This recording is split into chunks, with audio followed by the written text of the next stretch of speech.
Next article आ जाता है that is related to freedom of speech. देखो सुप्रीम कोर्ट में एक मुद्दा जाता है जिसमें ये था कि भाई आर्टिकल 19 और आर्टिकल 21 जो कि हमें एक तरफ तो freedom of speech and expression की बात करते हैं, एक तरफ हमें right to life with dignity की बात करते हैं।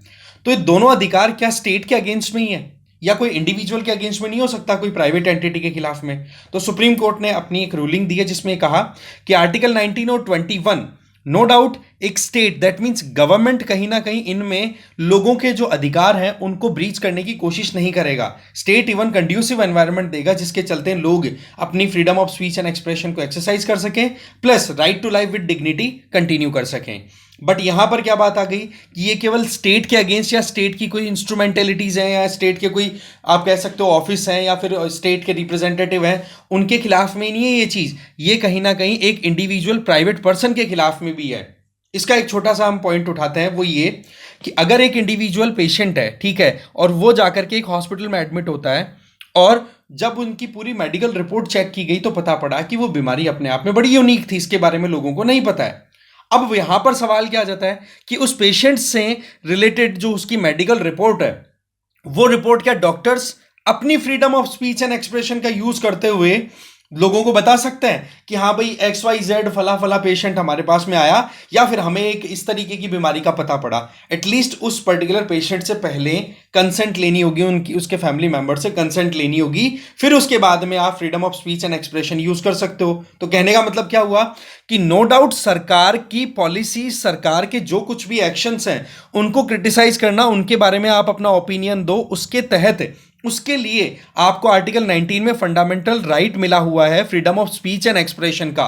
बट वहीं दूसरी तरफ अगर देखा जाए तो एक इंडिविजुअल जो आपके बराबर का ही है, ठीक है, सोसाइटी में आपके बराबर में ही है, तो उसका भी एक रिस्पॉन्सिबिलिटी बनता है। जिस तरीके से सरकार की रिस्पॉन्सिबिलिटी है कि आपके अधिकारों की रिस्पेक्ट करे, तो आपका फेलो सिटीजन भी आपके अधिकारों की रिस्पेक्ट करे और आप भी उस इंडिविजुअल के अधिकारों की रिस्पेक्ट करो। क्योंकि यहां पर एक तरफ तो fundamental right of freedom of speech and expression की आप बात कर रहे हो और एक तरफ आप पुट्टा स्वामी केस में जो राइट टू प्रिवेसी है उसकी आप बात कर रहे हो। क्योंकि एक इंडिविजुअल का अगर मेडिकल डेटा इस तरीके से कोई पब्लिक कर देगा तो डेफिनेटली उसकी प्राइवेसी कॉम्प्रोमाइज होगी कि नहीं, इस एग्जांपल के बेसिस पे हम समझ सकते हैं।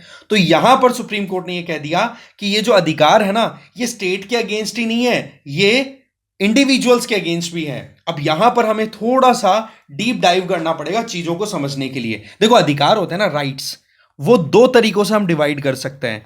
एक तो होते हैं पॉजिटिव राइट्स, एक होते हैं नेगेटिव राइट्स, ठीक है। इनको हमें समझना होगा, पॉजिटिव और नेगेटिव का जो कॉन्सेप्ट है वो समझ में आता है, आपको एकदम क्लियर हो जाएगा कि यहां पर हम क्या बात करना चाह रहे हैं, और फिर हम एक वर्टिकल और हॉरिजॉन्टल अप्रोच की बात और करेंगे। तो सबसे पहले हम पॉजिटिव राइट की बात करते हैं। देखो वो अधिकार जो कि आपको नो डाउट स्टेट के द्वारा प्रोवाइड किए जाते हैं, बट वो कहीं ना कहीं आपके एंटाइटलमेंट्स हैं। इसका मतलब ये हुआ कि स्टेट के ऊपर रेस्ट्रिक्शन नहीं लगा रहे हो आप अपने अधिकारों के आधार पर। जैसे कि मुझे एजुकेशन मिलनी चाहिए, ठीक है, राइट टू एजुकेशन जो है आर्टिकल 21 कैपिटल A, ठीक है, जिसके तहत हमें फंडामेंटल राइट दिया हुआ है, तो वो स्टेट की तरफ से एक एंटाइटलमेंट दिया जा रहा है। क्या उसमें स्टेट के ऊपर कोई रेस्ट्रिक्शन लग रही है कि आप ऐसा नहीं कर सकते, या फिर आप ये बोल रहे हो कि आप ऐसा करो? तो यहां पर पॉजिटिव अप्रोच आ गई। तो ये अधिकार हो गए ना जिसमें एंटाइटलमेंट्स आते हैं, वो तो देखो पॉजिटिव राइट्स होते हैं। वहीं दूसरी तरफ आप स्टेट को ये कहते हो कि आप ये नहीं कर सकते, आप इंडिविजुअल के अधिकार को खत्म नहीं कर सकते। एक इंडिविजुअल का freedom of speech and expression है, आप उसको नहीं रोक सकते, एक इंडिविजुअल के खिलाफ में कोई डिस्क्रिमिनेशन नहीं कर सकते। तो आप नहीं बोल रहे हो यहां पर, इसलिए वो आपका अधिकार जो हो गया वो नेगेटिव। दैट मीन्स आप कहीं ना कहीं स्टेट को रोक रहे हो या किसी इंडिविजुअल को रोक रहे हो कि आप ऐसा नहीं कर सकते। तो पॉइंट यहां पर यह है कि आर्टिकल 19 और आर्टिकल 21 नो डाउट स्टेट की पावर्स पे लिमिट लगाते हैं, है ना, स्टेट की पावर्स पर लिमिट लगाते हैं, पर वो केवल स्टेट की पावर पर नहीं, फेलो सिटीजन्स की पावर पर भी लिमिट लगाते हैं। तो एक चीज तो आपको ये क्लियर होगी।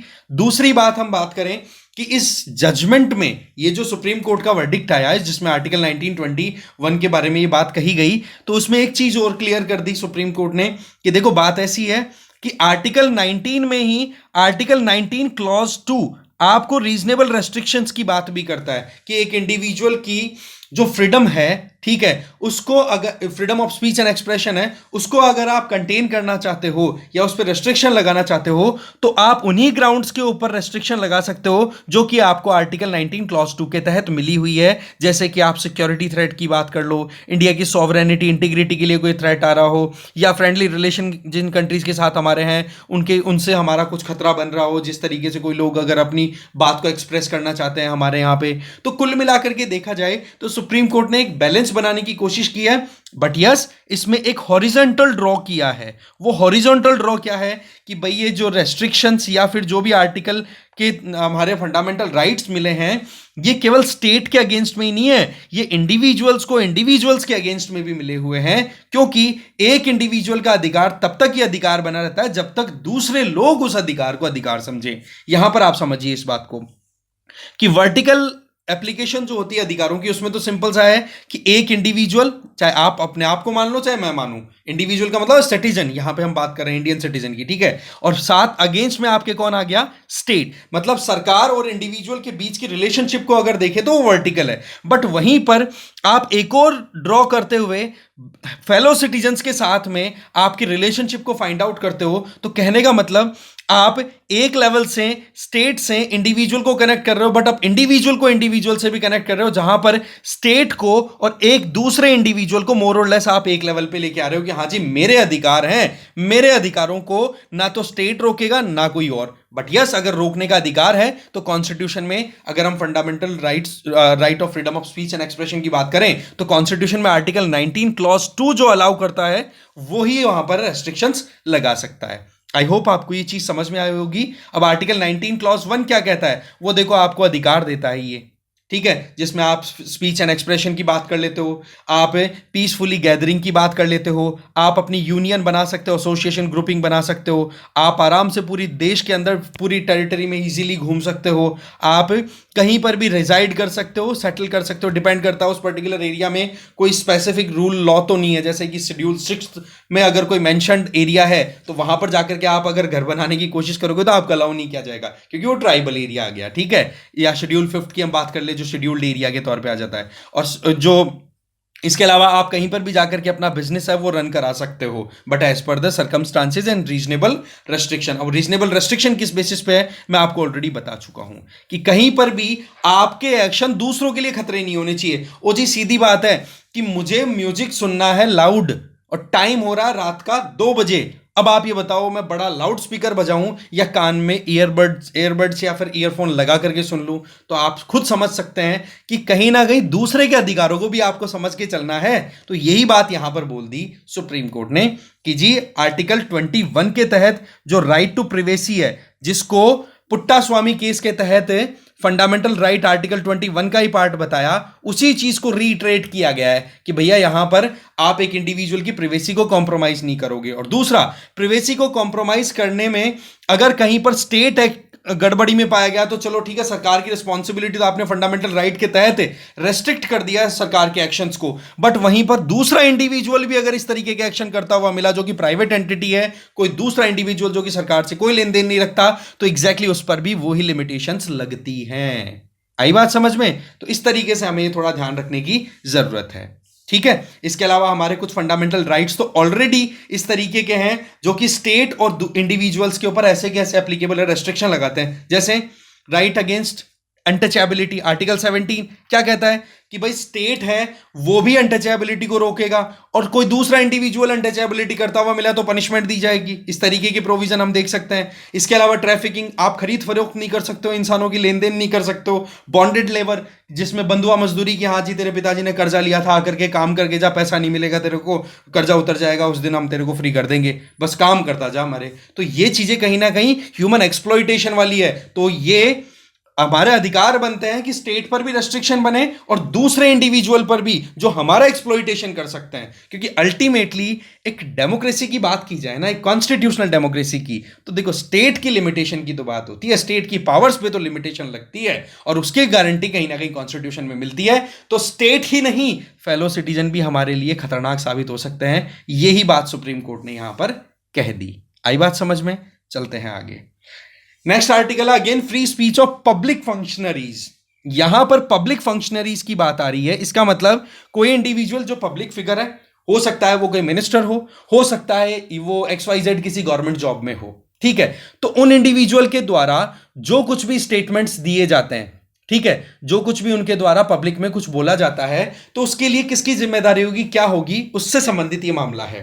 तो सुप्रीम कोर्ट ने ये कह दिया, देखो जी बात ऐसी है कि अगर कोई भी कैबिनेट का या फिर किसी भी सरकार का मिनिस्टर पब्लिक में जाकर के कोई स्टेटमेंट देता है, तो वो अगर इंडिविजुअल लेवल पे कोई स्टेटमेंट देता है, तो आप मान के चलिए कि वो उसकी जो काउंसिल ऑफ मिनिस्टर है, हो सकता है वो किसी स्टेट गवर्नमेंट का मिनिस्टर हो सकता है सेंट्रल गवर्नमेंट का मिनिस्टर हो, तो वो इंडिविजुअल का ओपिनियन है, ना कि गवर्नमेंट का ओपिनियन है। तो ये चीज अपने आप में बड़ी इंटरेस्टिंग हो जाती है कि इसमें माजरा क्या है। माजरा आता है collective responsibility and individual responsibility का।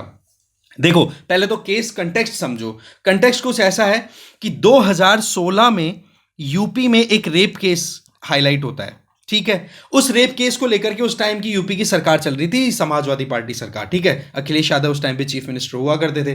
तो उस टाइम पर उनके मिनिस्टर थे आजम खान। तो उन्होंने एक स्टेटमेंट दे दिया उस पर्टिकुलर रेप इंसिडेंट को लेकर के कि बोले सारी की सारी पॉलिटिकल कॉन्स्पिरेसी और कुछ भी नहीं है, जबकि वो रेप केस अपने आप में आप समझ सकते हो कितना हीनियस क्राइम है वो।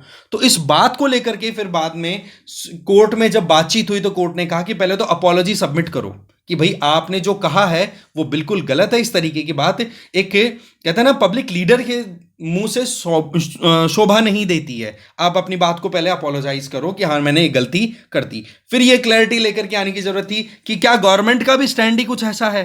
तो गवर्नमेंट ने अपने हाथ झाड़ लिए, बोल देते ना भाई मिनिस्टर ने अपनी तरफ से कोई स्टेटमेंट दे दिया तो भाई वो अपने खुद के लेवल पे दिया है, हमारी कोई उसमें इन्वॉल्वमेंट नहीं है, ना हमने उनको कोई गाइडेंस दी है।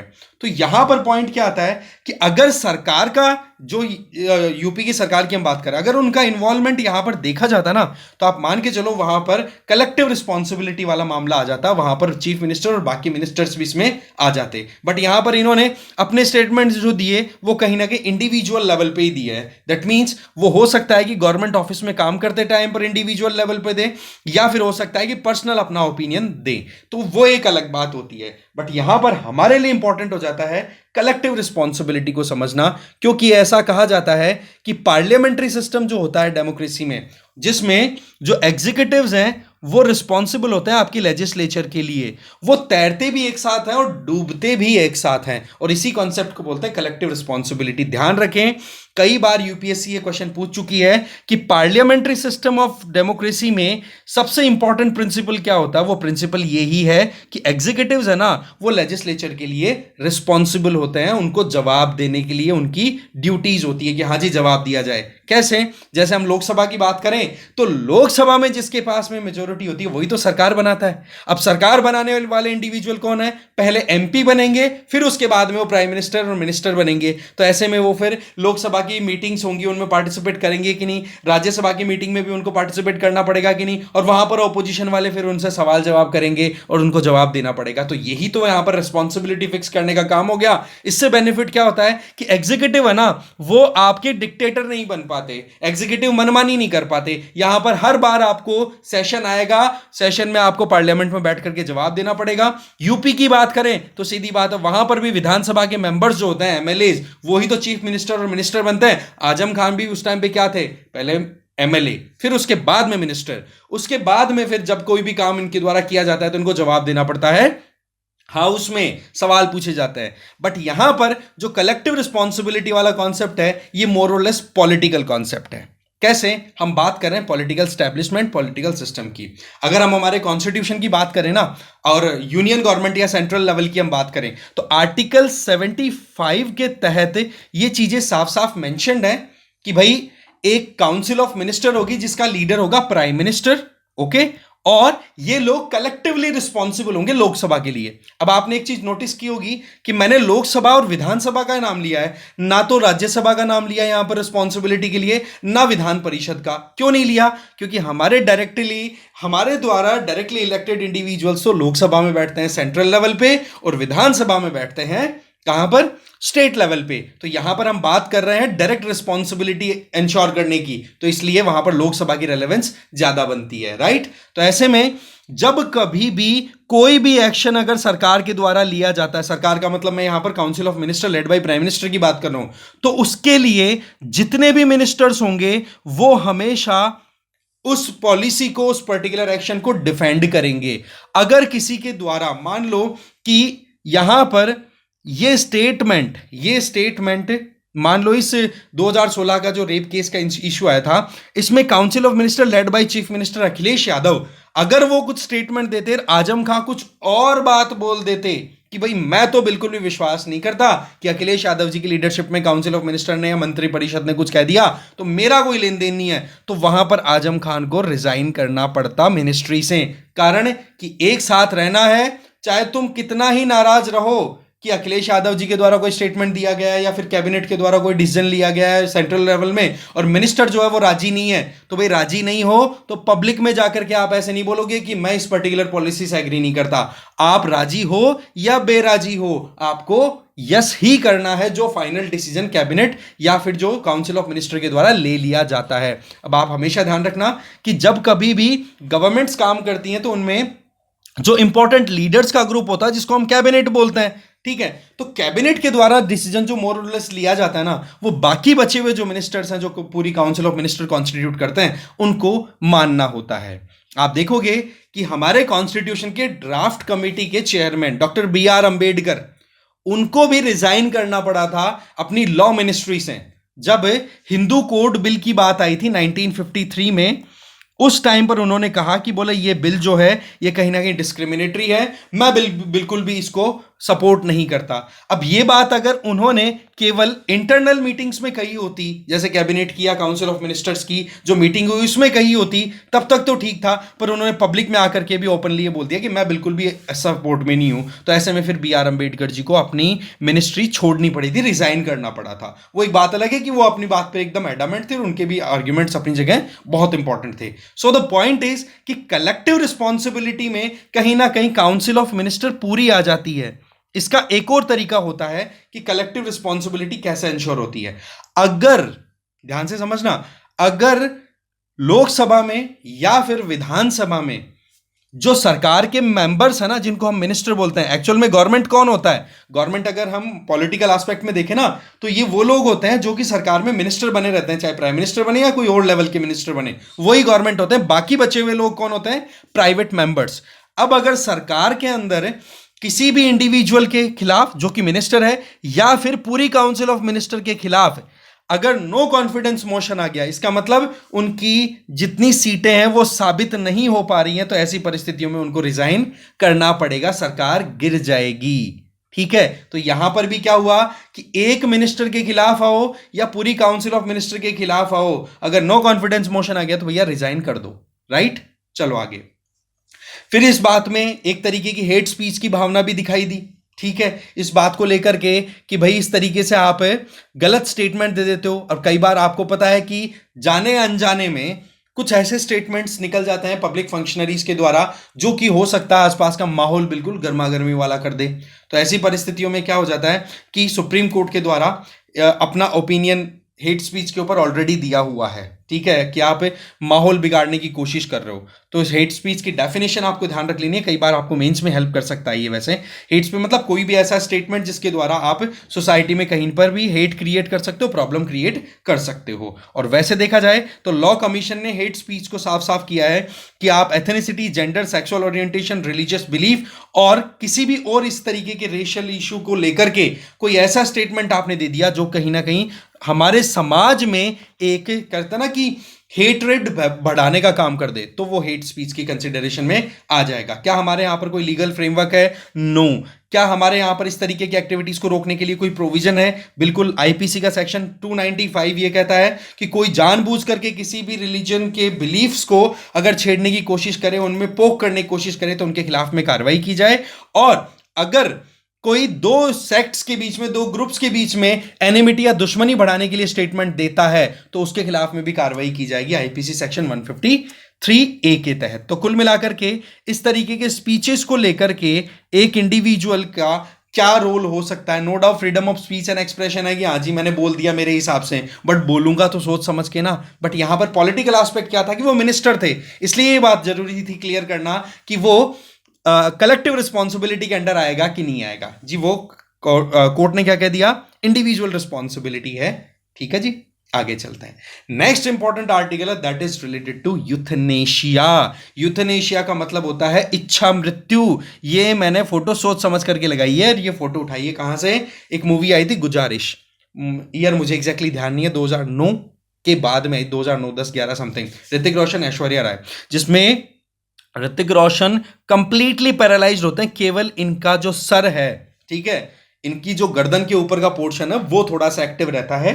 इसके अलावा पूरी बॉडी एक तरीके से इस तरीके से होती है कि जिंदगी का कोई मतलब नहीं है। इस तरीके की सिचुएशन को बोलते हैं वेजिटेटिव स्टेट। क्या बोलते हैं इसको, वेजिटेटिव स्टेट, या इसको टर्मिनली इल कंडीशन भी बोल दिया जाता है। तो इसमें इन्होंने एक केस दायर किया और वो डिमांड थी कि मुझे यूथनेशिया अलाउ किया जाए। इसका मतलब मैं अब जी करके क्या करूंगा, कुछ कर नहीं पा रहा, मुझे इस जीवन से एक तरीके से इंडिपेंडेंस चाहिए, फ्री कर दो आप मुझे। अब आप देखोगे कि इसी बात को लेकर के सुप्रीम कोर्ट में अगेन इस तरीके की बातें लगातार रिक्वेस्ट आती गई। सुप्रीम कोर्ट ने अल्टीमेटली अलाउ कर दिया कि जो पैसिव यूथनेशिया है, बोला उसको तो हम अलाउ करते हैं, एक्टिव वाले के ऊपर बिल्कुल भी हम कोई एक्शन नहीं लेने देंगे। अब पैसिव यूथनेशिया और एक्टिव यूथनेशिया हमें समझना है। देखो सीधी बात है, जब हमें पता है कि हमारा हाल हो रहा है खराब, बीमारी इतनी ज्यादा है कि रिकवरी करना बहुत ही मुश्किल है, नियर टू इम्पॉसिबल, जीरो, सबने हाथ खड़े कर दिए। अब उस केस में आप को ये अलाउ कर दिया जाए कि जो आपका सर्वाइवल के लिए जो आप मेडिकल आप कह सकते हो ट्रीटमेंट ले रहे हो, या फूड इंटेक XYZ जो कुछ भी ले रहे हो, अगर उसको बंद कर दिया जाए तो आप धीरे धीरे धीरे धीरे ऑटोमेटिकली आपकी डेथ हो जाएगी। तो वो चीज हो जाती है पैसिव यूथनेशिया, जहां पर आप लाइफ सपोर्टिंग जो भी ट्रीटमेंट है उसको आप विड्रॉ कर लेते हो। वहीं दूसरी तरफ एक्टिव यूथनेशिया क्या होता है कि जहां पर लीगल एक्शन, मतलब पॉइजनस एक्शन, इंजेक्शन दे दिया जाए या कुछ और ऐसा कोई इनटेक करवा दिया जाए जिसके चलते इंडिविजुअल मर जाए, तो वो देखो हमारे यहां पर अलाउड नहीं है। बट यस, पैसिव यूथनेशिया है, इसके लिए सुप्रीम कोर्ट ने अप्रूवल 2018 में दे दिया था। तो ये अपने आप में एक बहुत इंपॉर्टेंट अभी अपडेट है, जिसमें यह आता है कि एक इंडिविजुअल जब होता है ना कि कई बार कुछ बीमारियां ऐसी होती हैं, फॉर एग्जांपल मैं अगर मेरे एक्सपीरियंस के आधार पर कहूं तो एक इंडिविजुअल के मान लो कि पैरालिसिस है और वो जिंदगी बिता रहा है लगातार, बट जब शुरुआती स्टेज पे थी, ठीक है, वो पैरालिसिस की स्टेज, तो उस टाइम पर वो बोल सुन पा रहा था, अच्छे से समझ पा रहा था, बट अब धीरे धीरे डिक्लाइन होता चला जा रहा है, सिचुएशन रिकवर होने की बजाय बिगड़ती चली जा रही है। तो वो इंडिविजुअल जो है वो अपनी लिविंग विल भी शो कर सकता है। जैसे हम प्रॉपर्टी के लिए विल लिखते हैं ना कि हाँ जी मेरे मरने के बाद में ये प्रॉपर्टी इसके इससे चली जाएगी, एग्जैक्टली वैसे लिविंग विल का कॉन्सेप्ट भी है, जिसमें आप क्या करते हो कि आप बता देते हो कि हाँ भाई कि मेरी हालत अगर इस तरीके से बिगड़ रही है और मुझे लग रहा है कि आने वाले समय में ऐसा होगा, तो आप मुझे फ्री कर दो इस लाइफ से। तो ये एक तरीके से आपने विल शो कर दी कि हाँ मैं ये चाहता हूं, अगर मेरे हालात खराब हो जाते हैं, क्योंकि कल को ना हो सकता है कि मैं बोल भी ना पाऊं, समझ भी ना पाऊं, इतना सब एकदम अनकॉन्शियस हो जाऊं, और उस टाइम पर XYZ ये इंडिविजुअल्स होंगे जो मेरे घर के हैं, वो मेरे बिहाफ पर डिसीजन ले लेंगे कि हाँ जी इनको फ्री करो, राइट। तो वो आपकी लिविंग विल भी हो जाती है। तो इस तरीके से सुप्रीम कोर्ट ने बोल दिया, बोले पैसिव जो यूथनेशिया है इससे रिलेटेड जो स्ट्रिंजेंट गाइडलाइंस है उनको हम थोड़ा सा इजी करते हैं। वो इजी क्या क्या किया गया है वो हम समझते हैं। पहले देखो, सबसे पहली चीज कि पहले तो क्या होता था कि अगर आपको पैसिव यूथनेशिया के लिए जाना है, 2018 का वर्डिक्ट है ये, ठीक है, उसमें ये बोला था कि पैसिव यूथनेशिया अलाउ किया जाता है, बट 2018 से पहले बहुत ज्यादा स्ट्रिंजेंट गाइडलाइंस थी, जैसे कि आपको जुडिशियल मजिस्ट्रेट से आप पहले तो रिपोर्ट बनवाओगे हॉस्पिटल में कि हाँ जी अब मेरे बस की बात नहीं है, अब मुझे फ्री करो इस लाइफ से, तो आपकी पहले रिपोर्ट बनेगी, उस रिपोर्ट के ऊपर ठप्पा लगेगा जुडिशियल मजिस्ट्रेट का, अदरवाइज अदरवाइज वो जो आपकी विल है या फिर जो भी आपका जो डॉक्यूमेंट है उसको अप्रूवल नहीं मिलेगा। अब ऐसे में आप जुडिशियल मजिस्ट्रेट के सामने अगर लंबी लाइन लेकर के जाओ तो प्रॉब्लम आएगी। अब क्या अलाउ कर दिया है कि कोई भी गैजेटेड या फिर नोटरी ऑफिसर है ना, तो बोलो वो भी कहीं ना कहीं अगर अटेस्ट कर देता है, साइन कर देता है, काउंटर साइन कर देता है कि हाँ जी ये इंडिविजुअल की वाकई में हालत खराब है, इसको यूथनेशिया मिल जाना चाहिए, तो कितना इजी कर दिया। दूसरा बात क्या कह दिया कि जो रिपोर्ट तैयार की जाएगी वो रिपोर्ट नेशनल हेल्थ रिकॉर्ड में मेंटेन की जाएगी। पहले तो क्या होता था कि जो रिपोर्ट तैयार की जाती थी वो केवल डिस्ट्रिक्ट कोर्ट में एनक्लोज मैनर में रखी जाती थी। अब इसको अपडेट किया जाएगा नेशनल हेल्थ रिकॉर्ड में। इससे क्या होगा कि कहीं पर भी उस रिपोर्ट में अगर देख करके, जैसे यूथेनेशिया का केस अब ऑनलाइन सिस्टम आपको पता है, अब उसमें अपडेट हुआ और कुछ डॉक्टर्स ने उसको ऑब्जर्व किया, लगा यार ये तो रिकवरी वाला केस है, तो वहां पर एक्शन तो लिया जा सकेगा। और दूसरा, फिर उसके बाद में एक्सपर्ट ओपिनियन लेना भी बड़ा आसान हो पाएगा। और तीसरा कि जब नेशनल हेल्थ रिकॉर्ड में चीजें मेंटेन रहेगी, इसका मतलब चीजें बड़ी क्लियर है, उसमें ट्रांसपेरेंसी मेंटेन करना पॉसिबल हो पाएगा। ठीक है जी। तो इस तरीके से एक कहता ना कि ओपेकनेस थी, उसको भी करेक्ट करने की कोशिश की है। तीसरा इंपॉर्टेंट चीज क्या की है कि जो डॉक्टर्स हैं, 3 डॉक्टर्स की एक कमेटी कॉन्स्टिट्यूट होगी जिसमें फिजिशियन होंगे, 2 दूसरे डॉक्टर्स होंगे, और वो उनके पास में 5 साल का एक्सपीरियंस होगा, तो भी वो इन्वेस्टिगेट करके पता कर सकते हैं कि एक इंडिविजुअल को यूथेनेशिया देना चाहिए कि नहीं देना चाहिए। पहले क्या था, 4 तो एक्सपर्ट डॉक्टर होंगे जिनके पास स्पेशलाइजेशन होगा और 20 साल का एक्सपीरियंस होगा, तब जाकर के अप्रूवल होगा। ओ भाई, इतने में तो बंदा पता नहीं कितना परेशान हो जाएगा। फिर अभी अलाउ क्या कर दिया कि पहली इन्वेस्टिगेशन प्राइमरी, दूसरी इन्वेस्टिगेशन सेकेंडरी, बोला 48 घंटों के अंदर अंदर खत्म करो, ज्यादा परेशानी नहीं देनी है, क्योंकि ऑलरेडी वो बंदा पेन झेल रहा है, जिंदगी और मौत के बीच में झूल रहा है, और अब रिकवरी के कोई स्कोप नहीं दिखाई देते, उसको फ्री करो। तो इस तरीके से बड़ा एक तरीके से लिबरल अप्रोच जो है वो सुप्रीम कोर्ट के द्वारा दे दिया गया है। ठीक है। और मेडिकल एक्सपर्ट्स का जो ओपिनियन है उसको लेने के लिए भी एज क्विक एज पॉसिबल, ठीक है, वो काम करने की बात यहां पर कर दी। तो कुल मिलाकर यूथेनेशिया का जो कॉन्सेप्ट है ना, उसमें आर्टिकल 21 यहां पर इन्वॉल्व हो जाता है, जो कि हमें पता होना चाहिए। आर्टिकल 21 क्या कहता है? Right to life with dignity. बोले जब जिंदगी जीने के लिए ही अगर आप डिग्निटी की बात करते हो, तो मरते समय आप किसी की डिग्निटी कैसे छीन सकते हो? एक आदमी बिल्कुल तड़प तड़प करके गल रहा है, सड़ रहा है, परेशान हो रहा है, और फिर उसको डेथ मिल रही है, तो बोले उसको पहले ही फ्री कर दो ना। हाँ, ये ठीक है कि आप लीगल इंजेक्शन मत दो, नहीं तो एक्टिव यूथेनेशिया होगा, जो कि हमारे यहां पर अलाउड नहीं है, बट एटलीस्ट उसको डिग्निफाइड लाइफ को, मतलब एक तरीके से डिग्निफाइड मौत मिले, वो तो कम से कम अलाउ किया जाए ना। ये चीज यहां पर आ जाती है। ठीक है। आई होप आपको ये चीज समझ में आएगी। यहां पर एक इंपॉर्टेंट कॉन्सेप्ट और आता है, वो हमें समझ लेना है, that is advanced medical directive. क्या बोलेंगे उसको? Advance medical directive. ये एक तरीके का लीगल डॉक्यूमेंट होता है। ओके। उस लीगल डॉक्यूमेंट में ये आप करते हो कि जब एक पेशेंट बहुत ज्यादा कॉन्शियस है, ठीक, बहुत ज्यादा मतलब समझ रहा है, लिख पा रहा है, सुन पा रहा है, वो अगर एक डॉक्यूमेंट अलाउ कर दे, उस डॉक्यूमेंट में ये कह दे कि भाई अगर मेरे हाल खराब हो जाए ना, तो XYZ इंडिविजुअल जो मेरी फैमिली मेंबर्स है, वो मेरे बिहाफ पर डिसीजन ले सकते हैं, वो यूथेनेशिया दिला सकते हैं मुझे। और इस चीज के लिए एक चीज हमेशा ध्यान रखनी है कि जब वो एडवांस मेडिकल डायरेक्टिव जो डॉक्यूमेंट तैयार किया जा रहा है, उसमें उस पेशेंट के ऊपर कोई दबाव नहीं होना चाहिए, ये चेक करना जरूरी रहता है। पर इससे क्या होता है कि एक इंडिविजुअल जब पैलेटरी कंडीशन में चला गया, वेजिटेटिव स्टेट पे चला गया, तो कम से कम वो एक इंडिविजुअल अपनी जिंदगी को आसानी से एक तरीके से खत्म तो कर पाएगा। ये आप टाइमलाइन देख सकते हो कि किस तरीके से यूथेनेशिया को लेकर के अलग अलग जजमेंट्स, अलग अलग ओपिनियन आए हैं। 1994 में सुप्रीम कोर्ट ने यह कह दिया था कि अगर कोई यूथेनेशिया के लिए जाता है तो बोले ये सुसाइड का केस है, और इसमें आईपीसी का सेक्शन 309 है ना, उसके तहत कार्रवाई की जाएगी उस इंडिविजुअल के खिलाफ। अब आप देखो कितना कंजर्वेटिव ओपिनियन था, पर उसके बाद में 96 में सुप्रीम कोर्ट ने यह कह दिया कि आर्टिकल 21 में right to life with dignity है ना, तो right to die with dignity भी बहुत ज्यादा इंपॉर्टेंट पार्ट बन जाता है। फिर 2006 में लॉ कमीशन ने भी यह कह दिया कि पेशेंट का जो डिसीजन है अपनी लाइफ को खत्म करने का, बोले उसके लिए कम से कम उसको अलाउ करना चाहिए। आर्टिकल आपका जो आईपीसी का सेक्शन 309 है, जिसमें सुसाइड को एक क्राइम बोला हुआ है, बोले ये सुसाइड की डेफिनेशन में नहीं आता।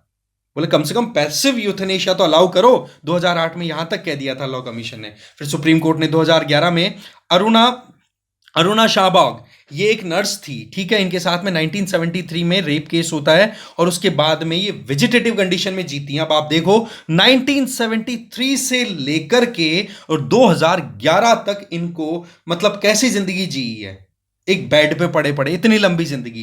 तो सुप्रीम कोर्ट ने अलाउ किया कि बोला पैसिव यूथेनेशिया हम अलाउ करते हैं। वो बात अलग है कि उस टाइम पर कंडीशंस थोड़ी स्ट्रिंजेंट थी, बट यस अब जो है 2018 में जो केस आया है, उसमें थोड़ी सी लिबरल अप्रोच अपना दी सुप्रीम कोर्ट ने, जो कि हमने ऑलरेडी डिस्कस कर लिया कि पहले क्या था पैसिव यूथेनेशिया में और अब क्या है। आई बात समझ में? तो ये चीजें आपको ध्यान रख लेनी है। चलिए जी नेक्स्ट। नेक्स्ट आर्टिकल आता है that is related to excommunication and essential religious practices. देखो सबसे पहले तो हमें एक्स कम्युनिकेशन का पता होना चाहिए, और दूसरा असेंशियल रिलीजियस प्रैक्टिसेस का, और तीसरा फिर कंटेक्स्ट क्या है और सुप्रीम कोर्ट में और ये कोर्टों का क्या कहना है वो जानना जरूरी है। तो एक्स कम्युनिकेशन का मतलब सिंपल है कि अगर आप किसी रिलीजियस आइडेंटिटी से एसोसिएटेड हो या फिर किसी सेक्ट या किसी कम्युनिटी से रिलेटेड हो, बट आपने कुछ ऐसा काम कर दिया जो कि आपके डिनोमिनेशन के जो दूसरे लोग हैं उनके द्वारा, या फिर आप जिस पर्टिकुलर डिनोमिनेशन को फॉलो कर रहे हो उस डिनोमिनेशन की जो रिलीजियस बुक्स हैं या फिर उनकी जो एक्टिविटीज हैं उनको आपके एक्शंस वायलेट करते हैं, तो आपको उस कम्युनिटी के कुछ बेसिक एस्पेक्ट से आउट कर दिया जाएगा। फॉर एग्जाम्पल, आप मॉस्क नहीं जा सकते, आपकी अगर डेथ हो गई तो आपकी डेड बॉडी को बाकी जो कम्युनिटी के लोग हैं उनके आसपास में बरी नहीं किया जा सकता, गाड़ा नहीं जा सकता। कहने का मतलब जीते जी आपको समाज से बहिष्कृत कर दिया गया। तो अब आपको एक सेंस आ रहा है यहां पर, ये तो अनटचेबिलिटी वाला सीन है। तो बेसिकली यही मुद्दा यहां पर उठा हुआ है कि एक इंडिविजुअल को एक फ्रीडम तो होनी चाहिए, इतना लिबरल तो एटलीस्ट आज के जमाने में कोई सेक्ट या कम्युनिटी होनी चाहिए कि एक इंडिविजुअल अगर अपनी कुछ गलतियों को सुधार करके रिटर्न आना चाहता है अपनी सोसाइटी में, या अपने रिलीजन से रिलेटेड कुछ बेसिक रिचुअल्स है वो परफॉर्म करना चाहता है, तो उसमें रिलीजन के दूसरे जो लोग हैं या फिर रिलीजन के जो लीडर हैं, उलेमाज हैं या फिर जो XYZ जो भी आपके लीडर हैं, वो इस तरीके से कोई किसी को रोके नहीं। तो बेसिकली यही पॉइंट है कि एक्स कम्युनिकेशन का मामला जो है वो एक बार सुप्रीम कोर्ट में आ गया है। सुप्रीम कोर्ट ये देख रहा है कि भाई जो मुस्लिम कम्युनिटी में जो सिया सेक्ट होता है उसी में एक पार्ट है that is Dawoodi Bohra community. उस दाऊदी बोहरा कम्युनिटी के अंदर एक्स कम्युनिकेशन का जो मैकेनिज्म है वो फॉलो किया जाता है। इसके चलते एक सेंस ऑफ अनटचेबिलिटी आता है जो कि आर्टिकल 17 का वायलेशन है। तो बोला इसको एक बार हमें रिव्यू करना चाहिए कि वाकई में ये कहीं ना कहीं हमारे कॉन्स्टिट्यूशन के अंडर एनविसाज्ड फंडामेंटल राइट का वायलेशन है या नहीं। अगर है तो फिर उसमें हमें कुछ और अपडेट्स करने की जरूरत है, गाइडलाइंस इशू करने की जरूरत है, और अगर नहीं है तो जो चल रहा है उसको चलने दिया जाए। केस का नाम है यहां पर Dawoodi Bohra community versus state of Maharashtra. अब देखो इसकी पहले की हम छोटी सी हिस्ट्री समझते हैं, मोर और लेस ये महाराष्ट्र से कनेक्टेड ही है। देखो होता क्या है, जब हम इंडिपेंडेंट होते हैं ना तो आपको पता है कि महाराष्ट्र और ये जो गुजरात वाला एरिया है ये मिलकर के एक ही पूरा प्रोविंस बनाता था जिसको हम बोलते थे बॉम्बे। ठीक है, तो बॉम्बे की असेंबली ने एक एक्ट लाया जिसका नाम था Bombay prevention of x communication act 1949। इसका मतलब क्या हुआ कि इस तरीके की एक्टिविटीज को बैन करने के लिए ये एक्ट लाया गया था, बट इस एक्ट को फिर बाद में चैलेंज कर दिया गया। अब चैलेंज किया गया तो उसके पीछे क्या लॉजिक था कि बोला हमारे कॉन्स्टिट्यूशन में आर्टिकल 25 और आर्टिकल 26 ये कहता है, जहां पर right to freedom of religion की हम बात करते हैं, राइट, तो उसमें आर्टिकल 25 तो ये कहता है कि एक इंडिविजुअल को इतनी फ्रीडम है कि वो किसी भी रिलीजन को प्रोफेस करे, प्रैक्टिस करे, प्रोपोगेट करे, कोई वहां पर अड़ंगे नहीं लगाएगा। और आर्टिकल 26 ये कहता है कि कोई भी इंडिविजुअल या कोई भी कम्युनिटी अपने रिलीजियस अफेयर्स को आराम से बिना किसी परेशानी के मैनेज करेगी, बिना स्टेट की इंटरवेंशन के। तो बोले ये जो एक्ट लाया गया महाराष्ट्र में, Bombay prevention of x communication act of 1949, तो बोले ये कहीं ना कहीं इन आर्टिकल्स का वायलेशन है। अब आप खुद देखोगे कि वाकई में स्टेट का इंटरवेंशन दिखाई दे रहा है। तो केस क्या 1962 में सुप्रीम कोर्ट में, और सुप्रीम कोर्ट ने यह कह दिया कि देखो एक्स कम्युनिकेशन जो है वो इस रिलीजन की असेंशियल प्रैक्टिस है, या फिर ये कहो कि इस धर्म के या इस सेक्ट के लोग बहुत लंबे समय से इस तरीके की प्रैक्टिसेस को कंटिन्यू कर रहे हैं। और ये जो एक्स कम्युनिकेशन का जो काम है ना या फिर जो मेथड है ये बेसिकली किसी को पनिश करने का नहीं है। सुप्रीम कोर्ट ने ये कहा था 1962 में कि पनिश करने का नहीं है, ये बेसिकली अपनी खुद की जो सेक्ट है उसके डिसिप्लिन, उसके नॉर्म्स को मेंटेन करने का एक तरीका निकाला जा रहा है। तो कुल मिलाकर के एक्स कम्युनिकेशन का जो मॉड है इसको मोर और लेस सुप्रीम कोर्ट ने 1962 में कर दिया था यस, कि बोला चलने दो, कोई प्रॉब्लम नहीं है।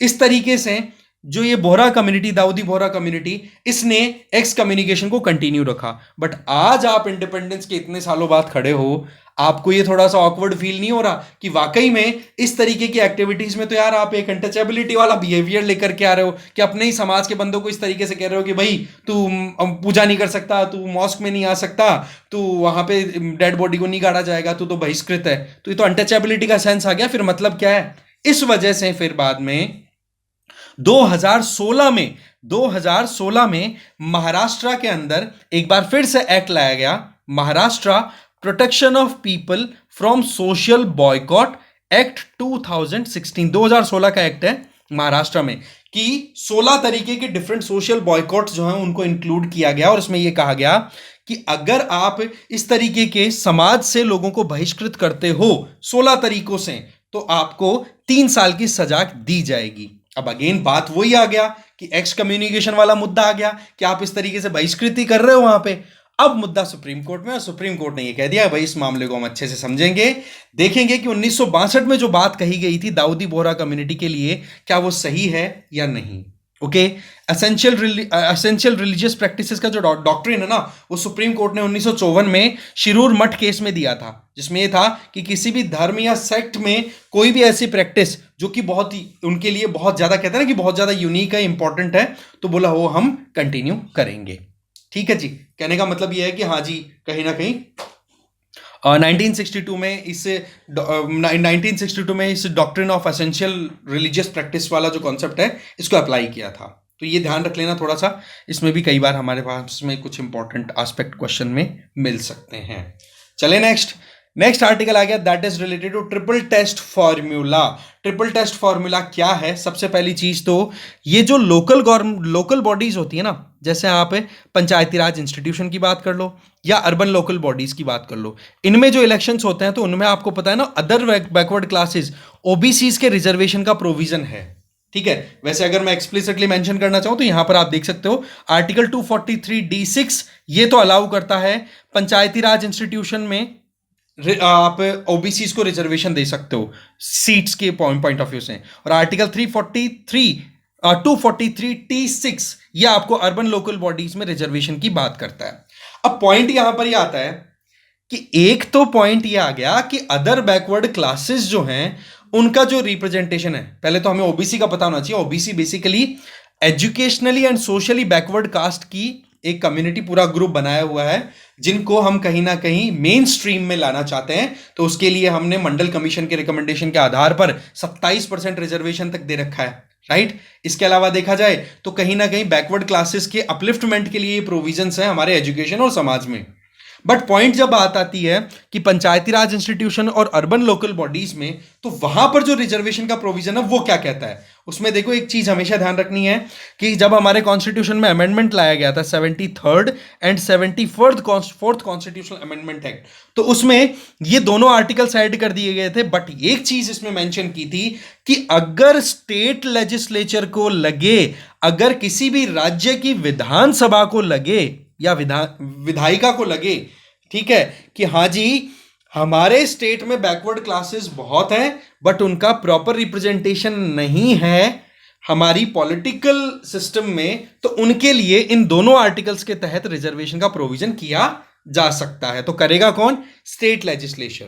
अब होता क्या है कि उत्तर प्रदेश गवर्नमेंट के द्वारा अभी रिसेंटली ओबीसी रिजर्वेशन इन पर्टिकुलर हम बात करें लोकल बॉडीज की। अब एजुकेशन वाले पॉइंट को दिमाग से निकाल देना एक बार। एजुकेशन वाला जो प्रोविजन है वो आपको आर्टिकल 15 क्लॉज 4 में, और जॉब्स में जो रिजर्वेशन की बात मिलती है ओबीसी को वो 16 क्लॉज 4 में मिलती है, आर्टिकल 16(4) और आर्टिकल 15(4) में। ठीक है, हम यहां पर बात कर रहे हैं पॉलिटिकल स्टैब्लिशमेंट की या फिर पॉलिटिकल रिप्रेजेंटेशन की।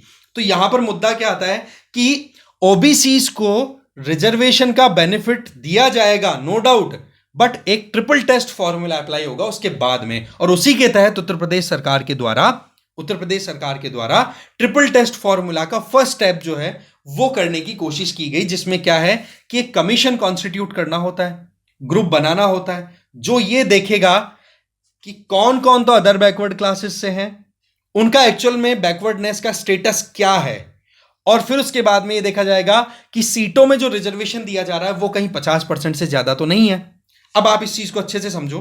देखो, 2010 में सुप्रीम कोर्ट के पास में एक केस जाता है जिसमें यही था कि जो लोकल बॉडीज होती हैं, पंचायती राज इंस्टीट्यूशन और अर्बन लोकल बॉडीज, इनमें जो रिजर्वेशन दिया जाता है, इस रिजर्वेशन में आपको ये देखना है, इनमें जो हम ओबीसी को जो रिजर्वेशन देते हैं, जो कि स्टेट लेजिस्लेचर के बिल के आधार पर या एक्ट के आधार पर दिया जाता है, तो सुप्रीम कोर्ट ने साफ साफ ये कह दिया था, केस का नाम है K Krishnamurthy versus union of India, 2010 का केस, कि बोला नो डाउट आप रिजर्वेशन दो, कोई प्रॉब्लम नहीं है, बट आपको एक ट्रिपल टेस्ट फॉर्मूला जो है वो पास करना पड़ेगा और उसी के आधार पर फिर आपको रिजर्वेशन का प्रोविजन मिलेगा। अब ये ट्रिपल टेस्ट फॉर्मूला मैंने आपको ऑलरेडी एक्सप्लेन कर दिया है, ठीक है, कि किस तरीके से सबसे पहले तो ये देखा जाएगा कमीशन कॉन्स्टिट्यूट किया जाए, और दूसरा रिजर्वेशन उनको मिला हुआ है तो कितनी गहराई तक और क्या उनको बेनिफिट्स मिल रहे हैं, क्या नहीं मिल रहे, बैकवर्डनेस का स्टेटस क्या है वो चेक किया जाए, और फिर उसके बाद में रिजर्वेशन का ये देखा जाए कि ओवरऑल एससी एसटी ओबीसी को मिला करके जितना भी रिजर्वेशन मिल रहा है वो 50% से ज्यादा ना चला जाए। अब ये देखो ट्रिपल टेस्ट फॉर्मूला जो है ये तो क्या कहता है कि आप रियलिटी चेक करो ग्राउंड में जाकर के कि कितने लोगों को रिजर्वेशन मिला हुआ है, कितना बेनिफिट मिल रहा है और क्या वाकई में वो डिजर्व करते हैं ओबीसी, ठीक है, ये चीज चेक करना यहां पर इंपॉर्टेंट सुप्रीम कोर्ट ने 2010 में हाईलाइट कर दी थी। इसके पहले जो कॉन्सेप्ट जो चलता था या इसके पैरेलली जो कॉन्सेप्ट चलता है वो है रैपिड सर्वे। रैपिड सर्वे को जैसे आप समझोगे तो ये ट्रिपल सर्वे वाला कॉन्सेप्ट आपको समझ में आ जाएगा, ट्रिपल टेस्ट वाला। रैपिड सर्वे में क्या होता है, एक कमीशन कॉन्स्टिट्यूट किया जाता है, ये देखा जाता है कि किन कम्युनिटीज को, किन ओबीसीज को प्रॉपर रिप्रेजेंटेशन नहीं मिल रहा, किन ओबीसीज को, मतलब ओबीसीज को कितना सीटों में प्रेजेंटेशन मिलना चाहिए, रिप्रेजेंटेशन मिलना चाहिए, और पॉपुलेशन के अकॉर्डिंग, ठीक है, पॉपुलेशन के अकॉर्डिंग, और कितना नहीं मिल रहा, नहीं मिल रहा रिजर्वेशन दे दो। ये तो हो गया रैपिड। क्या आपने ये चेक किया कि वाकई में वो कितने बैकवर्ड है? क्या आपने चेक किया कि वाकई में वो जनरल के बराबर खड़े हैं और उनको रिजर्वेशन दिया जा रहा है? ये चीजें अगर आप चेक कर लोगे तो वो ट्रिपल टेस्ट फॉर्मूला हो जाएगा। समझ गए बात को? इसका मतलब एक रिगरस एक्सरसाइज की जाए प्रॉपर और उसके आधार पर यह काम किया जाए, जो कि सुप्रीम कोर्ट ने 2010 के कृष्णमूर्ति केस में अपनी तरफ से हाईलाइट कर दिया था। इवन लखनऊ की जो बेंच है इलाहाबाद हाईकोर्ट की, उसने भी अपनी तरफ से साफ साफ एक बात कह दी थी कि एजुकेशन और जॉब एम्प्लॉयमेंट में जो रिजर्वेशन दिया जाता है उसमें तो ये देखा जाता है कि ओबीसीज का कितना रिप्रेजेंटेशन है, कम है तो उनको रिजर्वेशन दिया जाए, जो कि फिर बाद में 27% के लगभग दिया हुआ है। तो एजुकेशन और जॉब वाली बात अलग है, यहां पर पॉलिटिकल रिप्रेजेंटेशन की बात आ रही है, तो उसको आपको अलग ट्रीटमेंट देना पड़ेगा, और उसके लिए आपके पास में सुप्रीम कोर्ट का वर्डिक्ट अवेलेबल है 2010 का ट्रिपल टेस्ट फॉर्मूला। और ट्रिपल टेस्ट फॉर्मूला में क्या होता है इस तरीके से। तो ये फर्स्ट स्टेप जो है वो यूपी की गवर्नमेंट ने की है कंप्लीट, ध्यान रखें, ठीक है। एक्ट में मतलब इसमें हमने कौन कौन से आर्टिकल्स की बात की है, किस तरीके से प्रोसेस आगे चलता है। चलो जी आगे आ जाओ। आगे है पीआईबीज फैक्ट चेक यूनिट। देखो प्रेस इंफॉर्मेशन ब्यूरो, जो कि आपको पता होना चाहिए कि ministry of information and broadcasting के अंडर आती है, सेंट्रल गवर्नमेंट के अंदर, ठीक है। वैसे देखा जाए तो ये इंस्टीट्यूशन नाम बदल करके आगे आया है, वैसे तो शुरुआत तो इसकी कॉलोनियल पीरियड के टाइम पे ही हो गई थी। अभी क्या है कि हमारे देश में सोशल मीडिया पेनिट्रेशन लगातार बढ़ रहा है, एजुकेशन जो है, लिटरेसी, पर्टिकुलरली हम बात कर रहे हैं डिजिटल लिटरेसी की, उतनी लोगों को है नहीं, और फेक न्यूज है ना वो बहुत ज्यादा फैल रही है, जिसके चलते कहीं ना कहीं रिलीजियस राइट्स फैल जाते हैं, हेट्रेड फैल रही है दुनिया, हमारे देश के अंदर लोगों के बीच में एक दुश्मनी का भाव है वो बनता चला जा रहा है, और कई इससे फायदा कुछ कम्युनिटीज को या कुछ पर्टिकुलर ग्रुप्स को ही हो रहा है। तो इस चीज को रोकने के लिए पीआईबी के द्वारा एक फैक्ट चेक यूनिट है वो कॉन्स्टिट्यूट की गई है, जिसका टारगेट क्या है कि कैसे भी करके अगर कहीं पर भी फर्जी या फेक न्यूज अगर चल रही है जो झूठी है, जिसके बेस में कुछ भी नहीं है, वो केवल माहौल बनाने की कोशिश की जा रही है, तो उसको रोका जाए, ठीक है। तो जो आईटी रूल्स है ना 2021 के, उसमें इसके बारे में मेंशन किया गया है। अब देखो ये जो फेक न्यूज वाला कॉन्सेप्ट है ना, इसके बारे में अमेरिका में एक अलग ही टर्म चलती है, दैट इज येलो जर्नलिज्म, या फिर इसको बोल दिया जाता है टेबलॉइड जर्नलिज्म। इसमें क्या किया जाता है कि आप किसी भी चीज को इतना ज्यादा सेंसिटिव बना देते हो, सेंसेशनल बना देते हो कि लोग जो है ना वो ऑटोमेटिकली उसकी तरफ अट्रैक्ट होते चले जाते हैं। अट्रैक्ट होंगे तो आपका जो प्रोडक्ट है उसको खरीदने की कोशिश करेंगे। एग्जैक्टली वैसे ही जैसे हमारे देश में भी आप देखोगे तो किसी भी माल को अगर बेचना है तो कंपनियां कुछ ऐसी पॉलिसीज लेकर के आती हैं, कुछ ऐसा दिखाने की कोशिश करती हैं कि ये देखो इसमें कितना शानदार चीज है, आप अगर ये नहीं लोगे तो आप बहुत पीछे रह जाओगे। तो वो सेंसेशनलिज्म का जो कॉन्सेप्ट है ना वही आप न्यूज में अप्लाई कर दो कि जिससे कि आपके कंटेंट को ज्यादा से ज्यादा देखा जाए। अब देखो हमारे देश में सोशल मीडिया लगातार बढ़ता चला जा रहा है ना, तो ऐसी परिस्थितियों में इस तरीके की फैक्ट चेक यूनिट अपने आप में इंपॉर्टेंट भी हो जाती है। अब अगर देखा जाए तो हमारे यहाँ पर 2018 में एक केस आया था सुप्रीम कोर्ट का जिसका नाम है तहसीन पूनावाला केस, और उसमें ही सुप्रीम कोर्ट ने कहा था कि ये अपने आप में बहुत बड़ी रिस्पॉन्सिबिलिटी है स्टेट गवर्नमेंट्स की और सेंट्रल गवर्नमेंट की कि वो कुछ ऐसे प्रोविजन करे जिसके चलते इस तरीके की जो फेक न्यूज़ है जिनके चलते बहुत प्रॉब्लम होती है हमारे देश में, उनको हम रोक सकें। और इसी चीज़ को ध्यान रखते हुए आईटी रूल्स में गवर्नमेंट ऑफ इंडिया के द्वारा पीआईबी फैक्ट चेक यूनिट का प्रोविजन डाला गया है।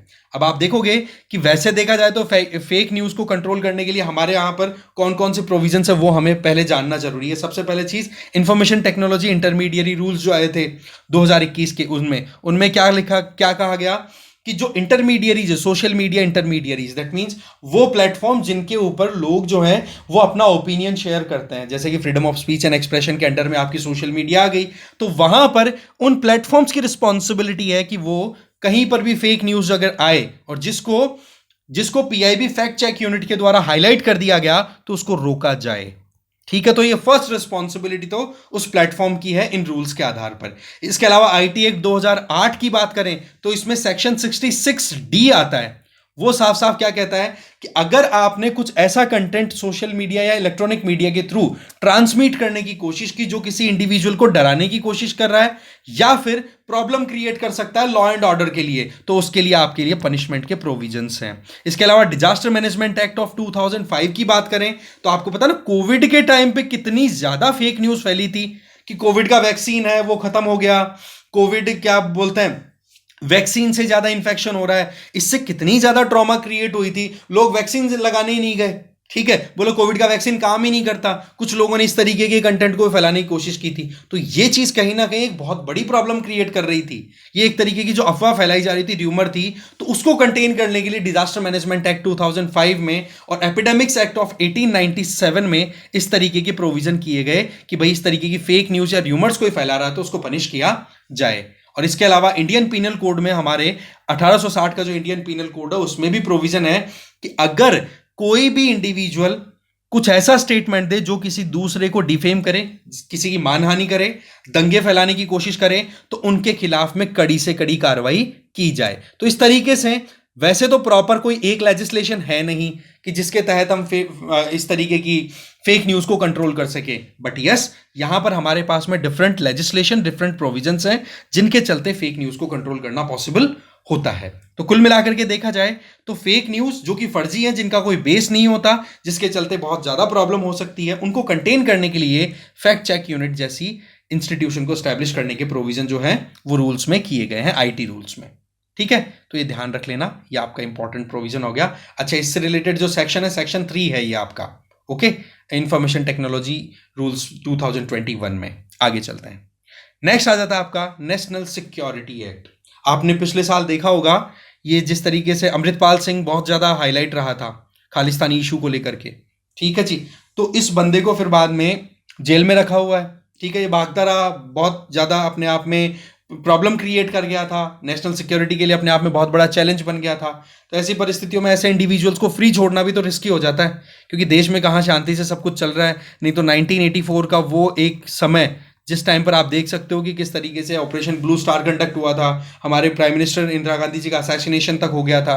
ठीक है, तो ऐसी परिस्थितियों में कंट्रोल करने के लिए कि हाँ भाई कोई भी इस तरीके की इलीगल एक्टिविटी तो नहीं कर रहा है जिसके चलते हमारे राष्ट्र की सुरक्षा को प्रॉब्लम हो जाए, तो इसलिए ये एक्ट लाया गया था 1980 में इंदिरा गांधी जी के टाइम पे ही। टारगेट ये था कि किसी पे अगर शक है कि यार ये बंदा प्रॉब्लम क्रिएट कर सकता है तो उसको अरेस्ट करो, और अरेस्ट करके फिर उससे ये मतलब एक तरीके से एक तो हो कि हाँ भाई वो अगर खुला रहेगा तो कुछ ना कुछ गड़बड़ कर सकता है, तो आप प्रिवेंट करो उसको कहीं से भी उस क्राइम को करने से। तो यही हो गया आपकी प्रिवेंटिव डिटेंशन। और बेसिकली नेशनल सिक्योरिटी एक्ट इसीलिए अभी रिसेंट टाइम में ये अमृतपाल का जो केस था खालिस्तानी इशू, इसको लेकर के हाईलाइटेड हुआ। ठीक है, खालिस्तान वाला मुद्दा आपको पता होगा किस तरीके से कुछ लोगों के द्वारा पंजाब वाले एरिया को, या जहां जहां पर पंजाब की बॉर्डर शेयर होती है, फॉर एग्जांपल नॉर्दर्न राजस्थान ले लो, थोड़ा सा हरियाणा का एरिया ले लो, उस एरिया को मिला करके अपना खुद का एक सेपरेट इंडिपेंडेंट कंट्री बनाना चाहते हैं। जिस तरीके की सिचुएशन 1984 में स्टार्ट हुई थी, मोर और लेस उसी मूवमेंट के गड़े हुए कुछ मुर्दे हैं या फिर कुछ गड़े हुए कह सकते हो कि रेमिनेंट्स हैं जो कि कनाडा में चल रहे हैं और कनाडा की रूट्स से कहीं ना कहीं यहाँ पे आते रहते हैं और चलते रहते हैं इंडिया में। तो पॉइंट यहाँ पर ही आता है कि ये प्रिवेंटिव डिटेंशन का प्रोविजन क्या है, नेशनल सिक्योरिटी एक्ट में प्रिवेंटिव डिटेंशन का प्रोविजन है, तो वो कैसा है। देखो सीधी बात है, जब किसी भी इंडिविजुअल को अरेस्ट कर लिया जाए on the basis of only doubt, कि भाई सीधी बात है ये अगर पब्लिक में रहेगा तो गड़बड़ होने के पूरे चांसेस हैं, जैसे अमृतपाल सिंह ने जिस तरीके का सिनेरियो क्रिएट किया, तो आपको स्टेट सिक्योरिटी और पब्लिक ऑर्डर दोनों का नुकसान था, तो उठा करके आपने जेल में डाल दिया under the provisions of national security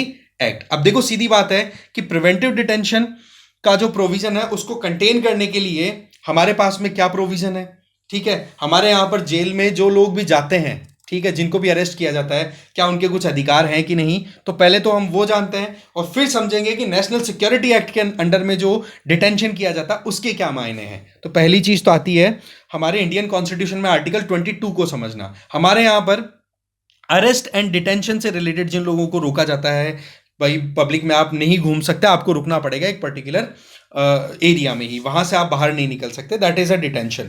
तो इसके दो तरीके हैं, एक तो प्रिवेंटिव डिटेंशन होता है, एक प्यूनिटिव। प्रिवेंटिव का मतलब तो आपको समझ में आ गया, प्यूनिटिव का मतलब क्या हो गया कि आपने कोई क्राइम किया, क्राइम के बाद में आपकी ट्रायल हुई, ट्रायल के बाद में फिर कोर्ट ने बोला कि भाई आपको पनिशमेंट होनी चाहिए, अल्टीमेटली आपको पनिशमेंट मिल रही है, that is punitive detention. That means आपके ऊपर डाउट नहीं है, आपके खिलाफ में एविडेंसेस है, वहीं पर आपके ऊपर डाउट है कि आप गड़बड़ कर सकते हो क्योंकि पहले भी आपने कुछ इस तरीके के इवेंट किए थे, तो उठा करके आपको प्रिवेंट कर देंगे, भाई रुक जा, एक इस रूम में रहना है या फिर जेल में रहना है और बाहर आप पब्लिक में नहीं जा सकते।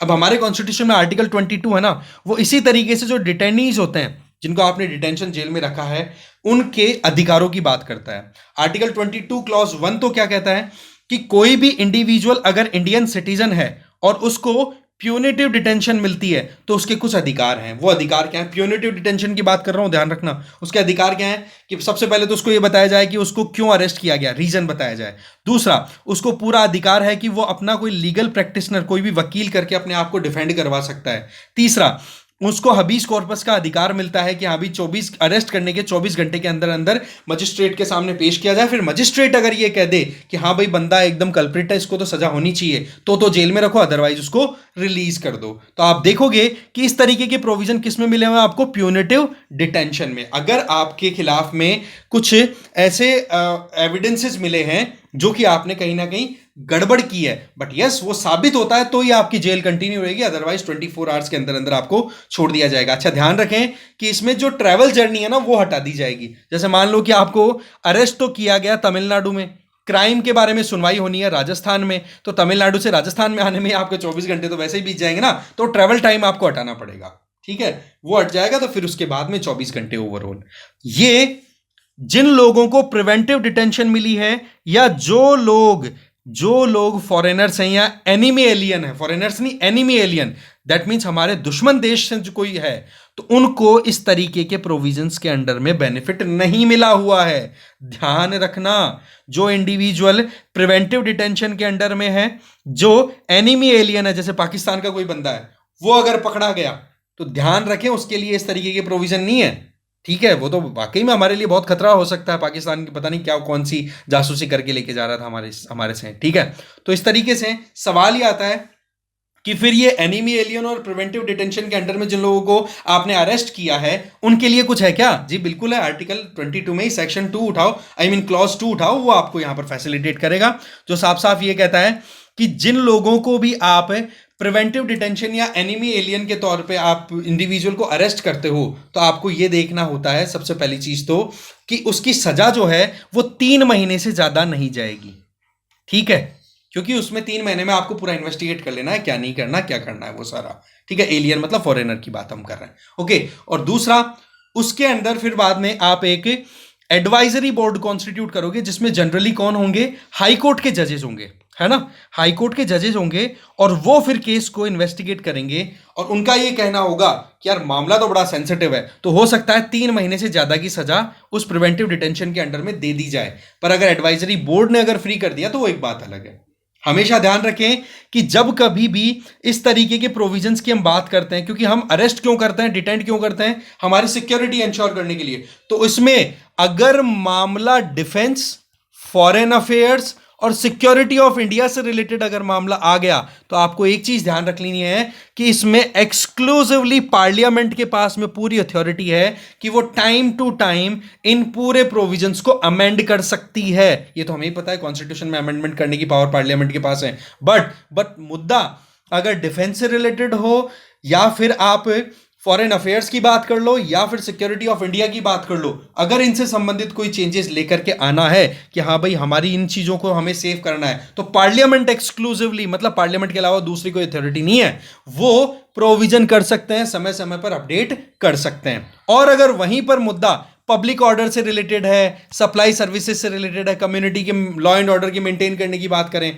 उसमें अमेंडमेंट करने की बात हो, तो पार्लियामेंट और उस पर्टिकुलर स्टेट की लेजिस्लेचर ये दोनों मिलकर के भी काम कर सकती हैं। तो कुल मिलाकर के देखा जाए तो यहां पर अरेस्ट हुए हुए इंडिविजुअल्स को कहीं ना कहीं प्रोटेक्शन की बात की जा रही है। इवन प्रिवेंटिव डिटेंशन के अंडर में भी प्रोविजन है। But national security act of 1980 जो इंदिरा गांधी जी के समय में ला दिया गया था, उसमें साफ साफ ये लिखा है कि अगर कोई इंडिया की सिक्योरिटी के लिए खतरा है तो जिस भी एरिया में उस इंडिविजुअल को आइडेंटिफाई किया जाता है तो उसको डिस्ट्रिक्ट एडमिनिस्ट्रेशन के ऑर्डर के आधार पर अरेस्ट कर लिया जाए, क्योंकि उसका खतरा है, पता नहीं वो आगे क्या करेगा। तो ऐसे में उसको प्रिवेंटिव डिटेंशन के अंडर रखा जाएगा, और वो भी कितने महीनों तक? 12 महीनों तक। और फिर उसके बाद में देखा जाएगा कि कुछ और अगर चेंजेस लाने की जरूरत है तो समय रहते हुए, कोई एक्सेप्शनल सर्कमस्टांस है, कोई अगर ऐसी सिचुएशन बन गई जिसके तहत हमें चेंजेस लाने की जरूरत है तो चेंजेस ला दिए जाएंगे। बट आप यह ध्यान रखना कि कम से कम 12 महीनों के लिए अरेस्ट जो है वो हो जाता है। तो ये चीज है नेशनल सिक्योरिटी एक्ट के तहत, और उसी के तहत ये खालिस्तानी बंदा जो है इसको अभी पकड़ा हुआ है। ठीक है, आगे चलते हैं। हाँ, तो ये जो आपका नेशनल सिक्योरिटी एक्ट के अंडर में जो डिटेंशन है ना, वो मैक्सिमम 12 मंथ्स है, मेरे मुंह से मिनिमम निकल गया था। ठीक है, इसका आपको ध्यान रख लेना है। So the next article is right to protect genetic information. अभी क्या होता है, सुप्रीम कोर्ट के सामने एक डाइवोर्स से रिलेटेड केस जाता है, और उस केस में कुछ ऐसा है कि हस्बैंड जो है वो इस तरीके से एलिगेशन लगा रहा है कि भाई जो वाइफ है उसके द्वारा जो दूसरा बच्चा पैदा हुआ है वो बोला मेरा नहीं है, वो किसी और का है। और इस चीज़ को लेकर के फिर ये था कि भाई कैसे ये आइडेंटिफाई किया जाए कि एक्चुअल में ये बच्चा किसका है। तो जब वाइफ से पूछा गया तो वाइफ ने एकदम क्लियरली मना कर दिया कि भाई इस तरीके की टेस्टिंग जब अगर करते हो, टेस्टिंग का मतलब हो गया यहाँ पर आप जेनेटिक टेस्टिंग करोगे, इसका मतलब ये कि उसका फादर कौन है, तो उसके लिए आप किसके लिए रिलाई करोगे? डीएनए टेस्टिंग के लिए। डीएनए क्या होता है? एक तरीके से डीऑक्सी राइबोन्यूक्लिक एसिड, जिसमें हमारी कहते ना कि एक हेरिडेटरी इन्फॉर्मेशन जो है वो कंटिन्यू चलती रहती है कि हाँ जी दादाजी की पिताजी में आई, पिताजी की बच्चे में आ गई, तो उस तरीके से वो कंटिन्यू रहता है। ठीक है, इसी तरीके से मदर की तरफ से भी देखा जा सकता है। तो पॉइंट ये था कि डीएनए टेस्ट अगर हो जाएगा तो पता पड़ जाएगा कि एक्चुअल में दूध का दूध पानी का पानी हो जाएगा। बट यहां पर सुप्रीम कोर्ट में जब ये मामला पहुंचा तो सुप्रीम कोर्ट ने ये कह दिया कि देखो यहां पर अगर वुमेन डिनाई करती है कि हाँ भाई इस तरीके से डीएनए टेस्ट नहीं होना चाहिए, या फिर हम अगर बच्चे के हिसाब से देखें तो बच्चे के अपने खुद के अधिकार हैं अपनी जेनेटिक इंफॉर्मेशन को प्रोटेक्ट करने के लिए। अब आपको पता है बच्चा तो छोटा बच्चा है, ठीक है, जिसकी उम्र 18 या उससे कम मानी जाती है मोरलेस, अगर हम हमारी मोरलेस डेफिनेशन के अकॉर्डिंग देखें तो एक बच्चे की कंसेंट के बिना अगर उसका डीएनए टेस्ट आप करवाते हो तो वो कहीं ना कहीं उसकी राइट टू प्रिवेसी है ना, जो ऑलरेडी पुट्टा स्वामी केस के तहत आर्टिकल 21 का पार्ट है, बोले उसका वायलेशन है। इसके अलावा आप देखोगे कि यूनाइटेड नेशन के अंडर में एक कन्वेंशन है जिसके तहत बच्चों के अधिकारों की बात की जाती है, राइट ऑफ चिल्ड्रन की बात की जाती है, उनका वायलेशन हो जाता है। इसके अलावा एक इंडिविजुअल का ह्यूमन राइट भी तो है, बच्चा है तो ह्यूमन तो है, तो उसके भी खुद के अधिकार हैं। बोले इस तरीके से अगर उस बच्चे से बिना पूछे उसका जेनेटिक टेस्ट अगर किया जाता है तो बोलो वो कहीं ना कहीं उसकी खुद की आर्टिकल 21 के तहत जो डिग्निफाइड लाइफ है उसके लिए कहीं ना कहीं हार्मफुल हो सकता है। और आप अपने समाज को तो देखो जानते ही हो कि किस तरीके से हमारे समाज में एक तरीके से आप कह सकते हो कि अगर उस बच्चे का XYZ कोई भी रिजल्ट निकल के आता है तो उसको एक अलग ही नजरिए से देखना स्टार्ट कर देते हैं। तो बोलो उस चीजों में ज्यादा जाने की बजाय ये देखा जाए कि कैसे इस केस को सॉर्ट आउट किया जाए। आपको ये तो पता ही है ना कि जिस तरीके से हमारी बॉडी का कॉन्स्टिट्यूशन होता है उसमें सबसे इंपॉर्टेंट पार्ट होता है दैट इज सेल। सेल के अंदर आपको पता है न्यूक्लियस होता है, न्यूक्लियस में क्रोमोसोम्स होते हैं और क्रोमोसोम्स में आपका डीएनए प्रेजेंट होता है जिसमें अलग अलग न्यूक्लिक एसिड्स, ठीक है, उनका कॉम्बिनेशन होता है, ठीक है, थाइमिन, गुआनिन, साइटोसिन, एडेन, ये आपके जो अलग अलग कॉम्बिनेशन में एक हेलिकल स्ट्रक्चर बनती है जिसमें जेनेटिकल इंफॉर्मेशन होती है कि हाँ जी, उससे आइडिया लग जाता है कि एक तो इंडिविजुअल को आइडेंटिफाई करने में एक किस फैमिली से बिलोंग करता है, कौन पेरेंट्स हैं उनके, तो वो आइडिया कहीं ना कहीं उससे लग जाता है। तो ये चीज जब पहुंची तो सुप्रीम कोर्ट ने मना कर दिया कि बोले ये इंडिविजुअल की खुद की राइट्स हैं, ठीक है। तो यहां पर बच्चा जब तक कंसेंट नहीं दे देना तब तक आप उस इंडिविजुअल, उस बच्चे के फंडामेंटल राइट्स का वायलेशन नहीं कर सकते, क्योंकि मामला जो है वो कहीं ना कहीं उसकी पर्सनल, एकदम बिल्कुल पर्सनल इंफॉर्मेशन से रिलेटेड है। अगर उनका वायलेशन होता है तो आर्टिकल 21 का वायलेशन इसको कंसिडर किया जाएगा। तो इस बात को लेकर के एकदम क्लियर यहां पे स्टेटमेंट दे दिए गए। अब आप देख सकते हो यहां पर जो ऑलरेडी मैंने आपको बताया वो कुछ हमारे पास में इंटरनेशनल एस्पेक्ट्स हैं और हमारे कॉन्स्टिट्यूशन में आर्टिकल 21 है ही, जो कि कहीं ना कहीं ये अलाउ करता है कि हाँ भाई एक इंडिविजुअल की लाइफ को डिग्निफाइड कंटिन्यू करने में स्टेट अपनी तरफ से पूरी कोशिश करेगा, दैट मीन्स गवर्नमेंट पूरी कोशिश करेगी। बट एक चीज यहां पर सुप्रीम कोर्ट में लास्ट में बोल दी कि मान लो ये डाइवोर्स वाला केस है, इस तरीके का कोई केस इस तरीके से फंसा हुआ है कि रिजल्ट कुछ मिल ही नहीं रहा और वहां पर एकदम मैंडेटरी हो गया कि अब तो बच्चे का डीएनए टेस्ट होना ही चाहिए, तो देखो लास्ट रिजॉर्ट के तौर पे आप डीएनए टेस्टिंग करवा सकते हो। अदरवाइज जो फैमिली कोर्ट है ना जिसके सामने ये केस चल रहा है, बोलो वो इन चीजों को अवॉइड ही करे तो ज्यादा ठीक रहेगा, ठीक है। तो इस तरीके का ये पूरा मामला यहां पर आ जाता है। अब देखो आर्टिकल 21 है ना, ये बहुत ज्यादा इंटरप्रीट होने वाला आर्टिकल, आपको पता ही है कि किस तरीके से अलग अलग एरियाज में इसकी इंटरप्रिटेशन हुई है अलग अलग केसेस के तहत। तो उन चीजों को जानेंगे हम आगे, और भी इससे रिलेटेड आर्टिकल्स हैं हमारे पास में, उनको हम देखेंगे। तो सुप्रीम कोर्ट ने जो चीज बोली वो मैंने आपको ऑलरेडी बता दी है। तो ध्यान रख लेना है कि राइट टू जेनेटिक इंफॉर्मेशन, ठीक है, right to protect genetic information जो है वो आर्टिकल 21 के तहत आ जाती है एक इंडिविजुअल की खुद की प्रोटेक्शन के लिए, ठीक है ना। तो ध्यान रखें इस बात का। चलते हैं नेक्स्ट।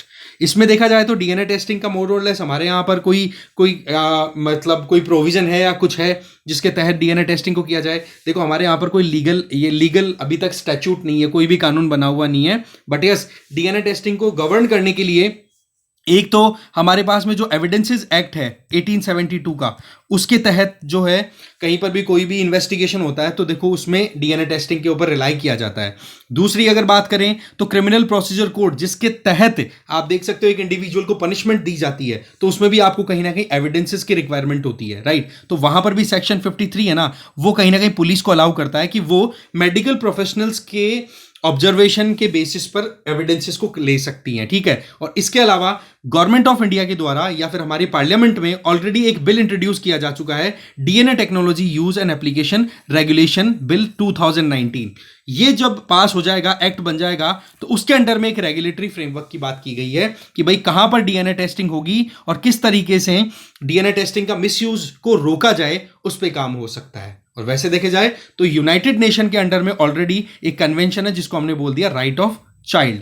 ये 1989 की कन्वेंशन है और इसमें सीधा ये कहा है कि बच्चा जो है ना वो 18 साल से कम उम्र का है, तो जो कोई भी यूनाइटेड नेशन के मेंबर है छोड़ करके यूएसए, उन सबके ऊपर इस तरीके से मोर और लेस ये ऑब्लिगेशन है कि बच्चे के सिविल, पॉलिटिकल, इकोनॉमिकल, सोशल किसी भी तरीके के अधिकार हैं उनका वायलेशन नहीं होना चाहिए, चाहे बच्चे का फिर सेक्स कुछ भी हो, रिलीजन कुछ भी हो, रेस कुछ भी हो। तो इस तरीके की बातें जो है वो कहीं ना कहीं एक बच्चे को अपनी खुद की पर्सनल डिग्निफाइड लाइफ को जीने के लिए अलाउ करती हैं, ठीक है। चलते हैं नेक्स्ट आर्टिकल पे।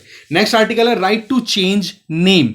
ये देखो यहां पर बात ऐसी है कि दिल्ली हाई कोर्ट और इलाहाबाद हाई कोर्ट के सामने केसेस जाते हैं और वो केस मोर और लेस इसी तरीके से थे। एक इंडिविजुअल चाहता है कि हाँ जी मेरा नाम बदल दिया जाए, और मैं मेरा नाम अगर बदलता हूं तो उसके लिए जो प्रोसेस है वो अगर प्रोसेस मैंने फॉलो कर लिया और उसके बाद में मैं मेरे 10th और 12th की मार्कशीट और मेरे डॉक्यूमेंट्स में नाम अगर चेंज करना चाहूं तो वहां पर स्टेट, दैट मीन्स गवर्नमेंट और गवर्नमेंट के दूसरे ऑफिस को कोई प्रॉब्लम नहीं होनी चाहिए। तो पहले हम देखते हैं कि इलाहाबाद हाईकोर्ट का क्या केस है, उसको समझेंगे, फिर उसके बाद में दिल्ली हाईकोर्ट का केस क्या है, क्योंकि दोनों में मोर और लेस बात वही निकल के आई है। तो इलाहाबाद हाईकोर्ट का जो केस है ना वो है मोहम्मद समीर राव, याद रख लेना, ठीक है, क्या पता काम आ जाएगा। Mohammad Sameer Rao versus state of UP. इसमें ऐसा था कि समीर राव, जिसका पहले नाम था शाहनवाज, ठीक है, वो अपना नाम बदल करके मोहम्मद समीर कर चुका है। अब वो करने का तरीका क्या होता है भाई, सीधी बात है, न्यूज़पेपर में आप लगातार अपनी एक कह सकते हैं ना इन्फॉर्मेशन डिक्लेयर कराते रहो कि भाई ऐसे ऐसे करके मैं आज से इस नाम से जाना जाऊंगा। अब उसमें पर्टिकुलर टाइम ड्यूरेशन है, वो 7 दिन है कि 15 दिन है, एक बार आप मुझे कमेंट बॉक्स में बता सकते हैं प्लीज, ठीक है। पॉइंट ये है कि उसमें यहां पर जो चीज एक तरीके से नाम अगर चेंज करना है तो मोहम्मद समीर नाम लिख करके बोलेगा कि मैं शाहनवाज, आज तक शाहनवाज के नाम से जाना गया, अब मैं मोहम्मद समीर राव करके मेरा नाम अब हो जाएगा। फिर उसके बाद में उस बंदे ने इंडियन गैजेट के अंदर भी अपनी इंफॉर्मेशन जो अपडेट करा दी। अब वो 10th और 12th की मार्कशीट में अपने अपडेट करवाने के लिए जैसे एप्लीकेशन लगाई तो बाद में वहां पर एजुकेशन बोर्ड ने डिनाई कर दिया, बोले कि आप क्यों इस तरीके से नाम चेंज करना चाह रहे हो, शाहनवाज नाम से आप मोहम्मद समीर राव की तरफ आप जो नाम लेकर के जा रहे हो वो क्या आपका पर्पस है। तो इस चीज को लेकर के बोर्ड ने मना कर दिया। अब यहां पर बोर्ड ने जब ये बात बोली और मुद्दा पहुंचा जब इलाहाबाद हाईकोर्ट के सामने, तो कोर्ट ने साफ साफ कह दिया देखो कॉन्स्टिट्यूशन में ये पूरा अधिकार है कि एक इंडिविजुअल अपने नाम को बदलना चाहे तो बिना किसी प्रॉब्लम के वो बदल सकता है। और इस चीज के लिए आपके पास में हमारे कॉन्स्टिट्यूशन में article 19 clause 1 sub clause A के तहत आपके पास में right of fundamental right of freedom of speech and expression का आपका दूसरा अधिकार आ जाता है आपका आर्टिकल 21, जिसमें आप अपनी right to life with dignity की बात करते हो, विद लिबर्टी की बात भी करते हो, ठीक है। तो वो भी कहीं ना कहीं अलाउ करता है कि एक इंडिविजुअल अगर अपना नाम बदलना चाहे तो उसको अलाउ किया जाए।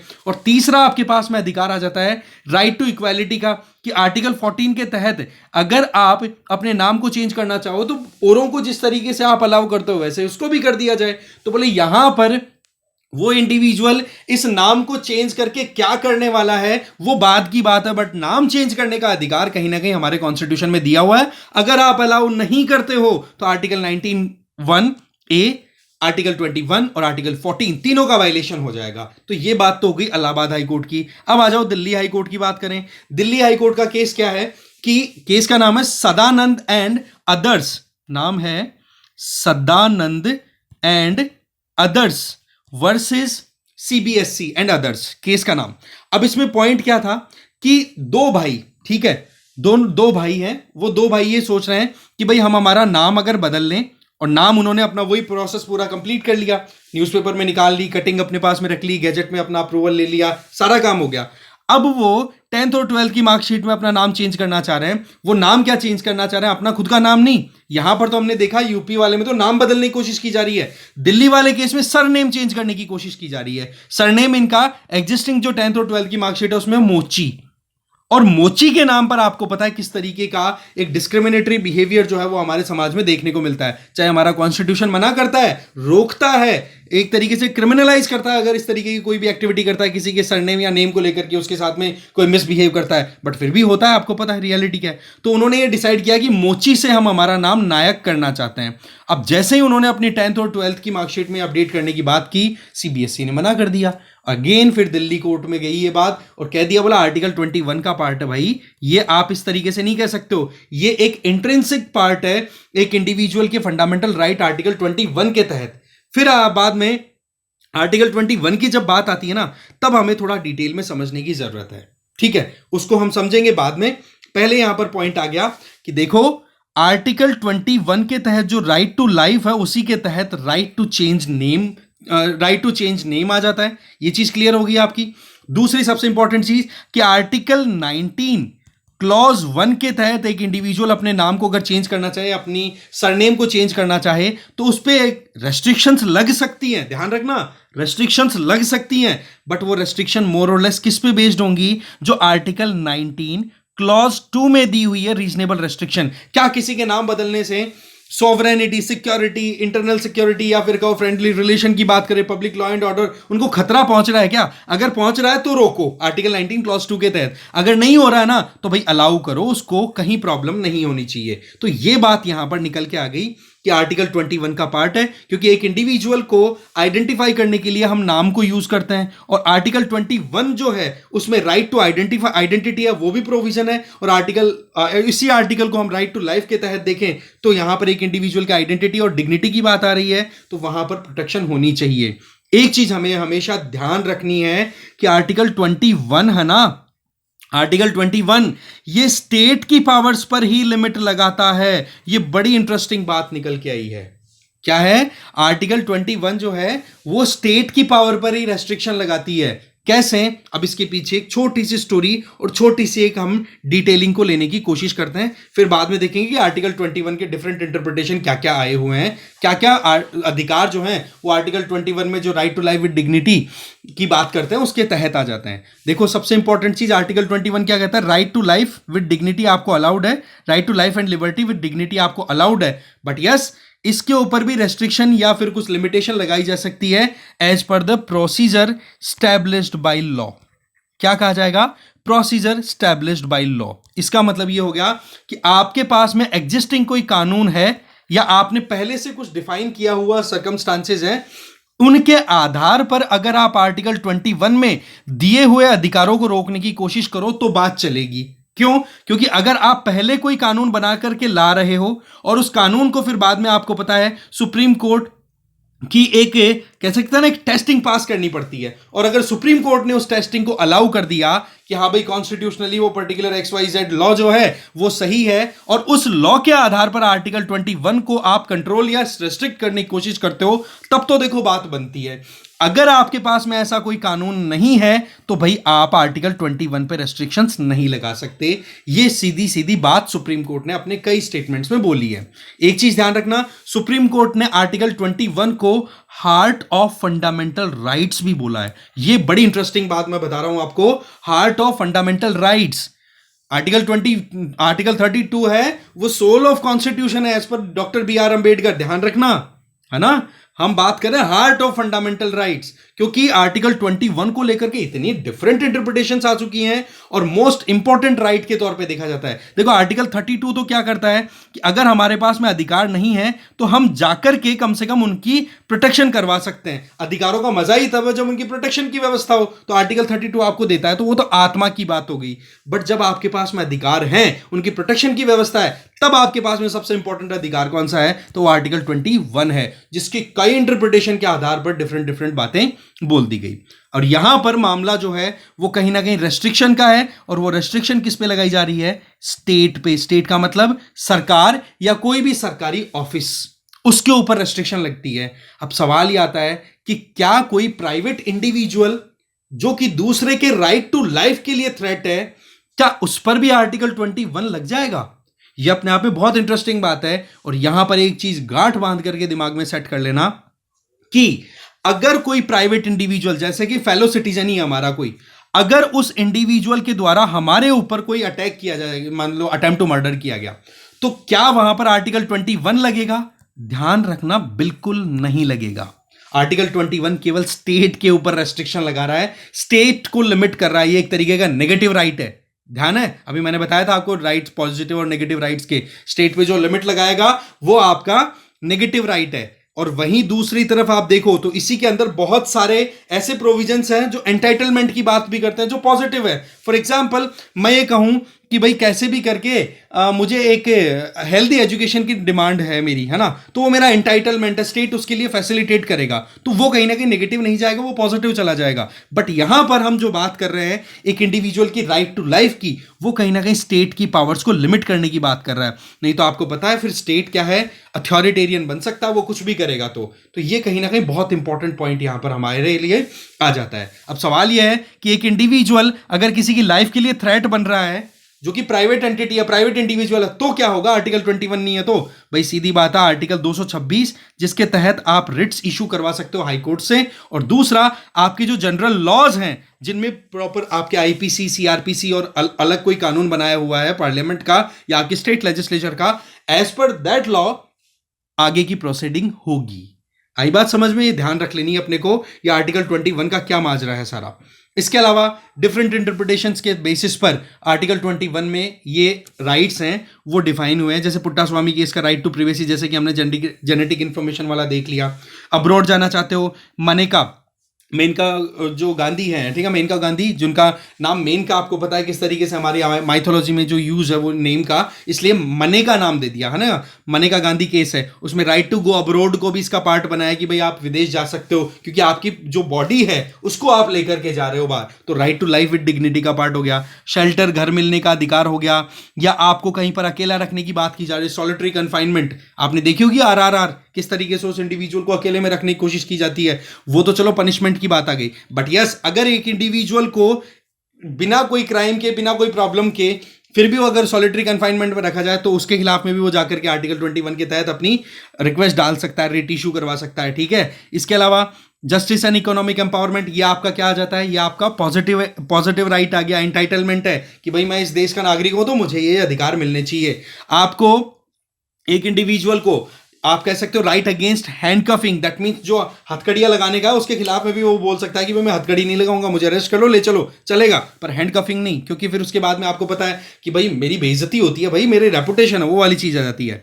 इसके अलावा कस्टडियल डेथ के अगेंस्ट में भी है। डिलेड एग्जीक्यूशन, एक बंदे को बोल दिया कि भाई तेरी को फांसी की सजा दी जाएगी, अब उस बंदे को ये पता है कि मुझे फांसी की सजा दी जाएगी और 5 दिन की बजाय 10 दिन डिले कर दिया, तो बंदा 5 दिन जो जी रहा है एक्स्ट्रा, वो तो मर मर के जिएगा बेचारा। तो वो जो चीज हो जाती है, अब बेचारा मुंह से निकल गया, बट मोर और लेस कहीं ना कहीं डिग्निटी को तो हार्म है ना कि यार उसको तो मौत होगी, वो तो मरा हुआ बराबर पहले ही हो गया, वो चीज है। इसके अलावा डॉक्टर असिस्टेंस की बात कर लो, पब्लिक हियरिंग, पब्लिक हैंगिंग, जैसे खुले के अंदर पहले फांसी दी जाती थी उसको बंद करवा दिया गया। कल्चरल हेरिटेज हो, पॉल्यूशन फ्री एनवायरमेंट हो, ये सारे अधिकार। राइट टू एजुकेशन जो है वो वैसे तो आर्टिकल 21A के तहत है, आर्टिकल 21A के तहत हमारे कॉन्स्टिट्यूशन में ऐड कर दिया गया है सेपरेटली एक फंडामेंटल राइट के तौर पे, बट देखा जाए तो आर्टिकल 21 का ही ये पार्ट है, क्योंकि एजुकेशन लेकर के आप एक डिग्निफाइड लाइफ जी सकते हो। तो इस तरीके से देखा जाए तो कुल मिलाकर के आर्टिकल 21 के बहुत सारे इंटरप्रिटेशंस हैं, और हमारे लिए जो जानना जरूरी था वो मैंने आपको बताया, ठीक है। चलते हैं आगे। नेक्स्ट जो आर्टिकल है that is related to Universal Declaration of Human rights.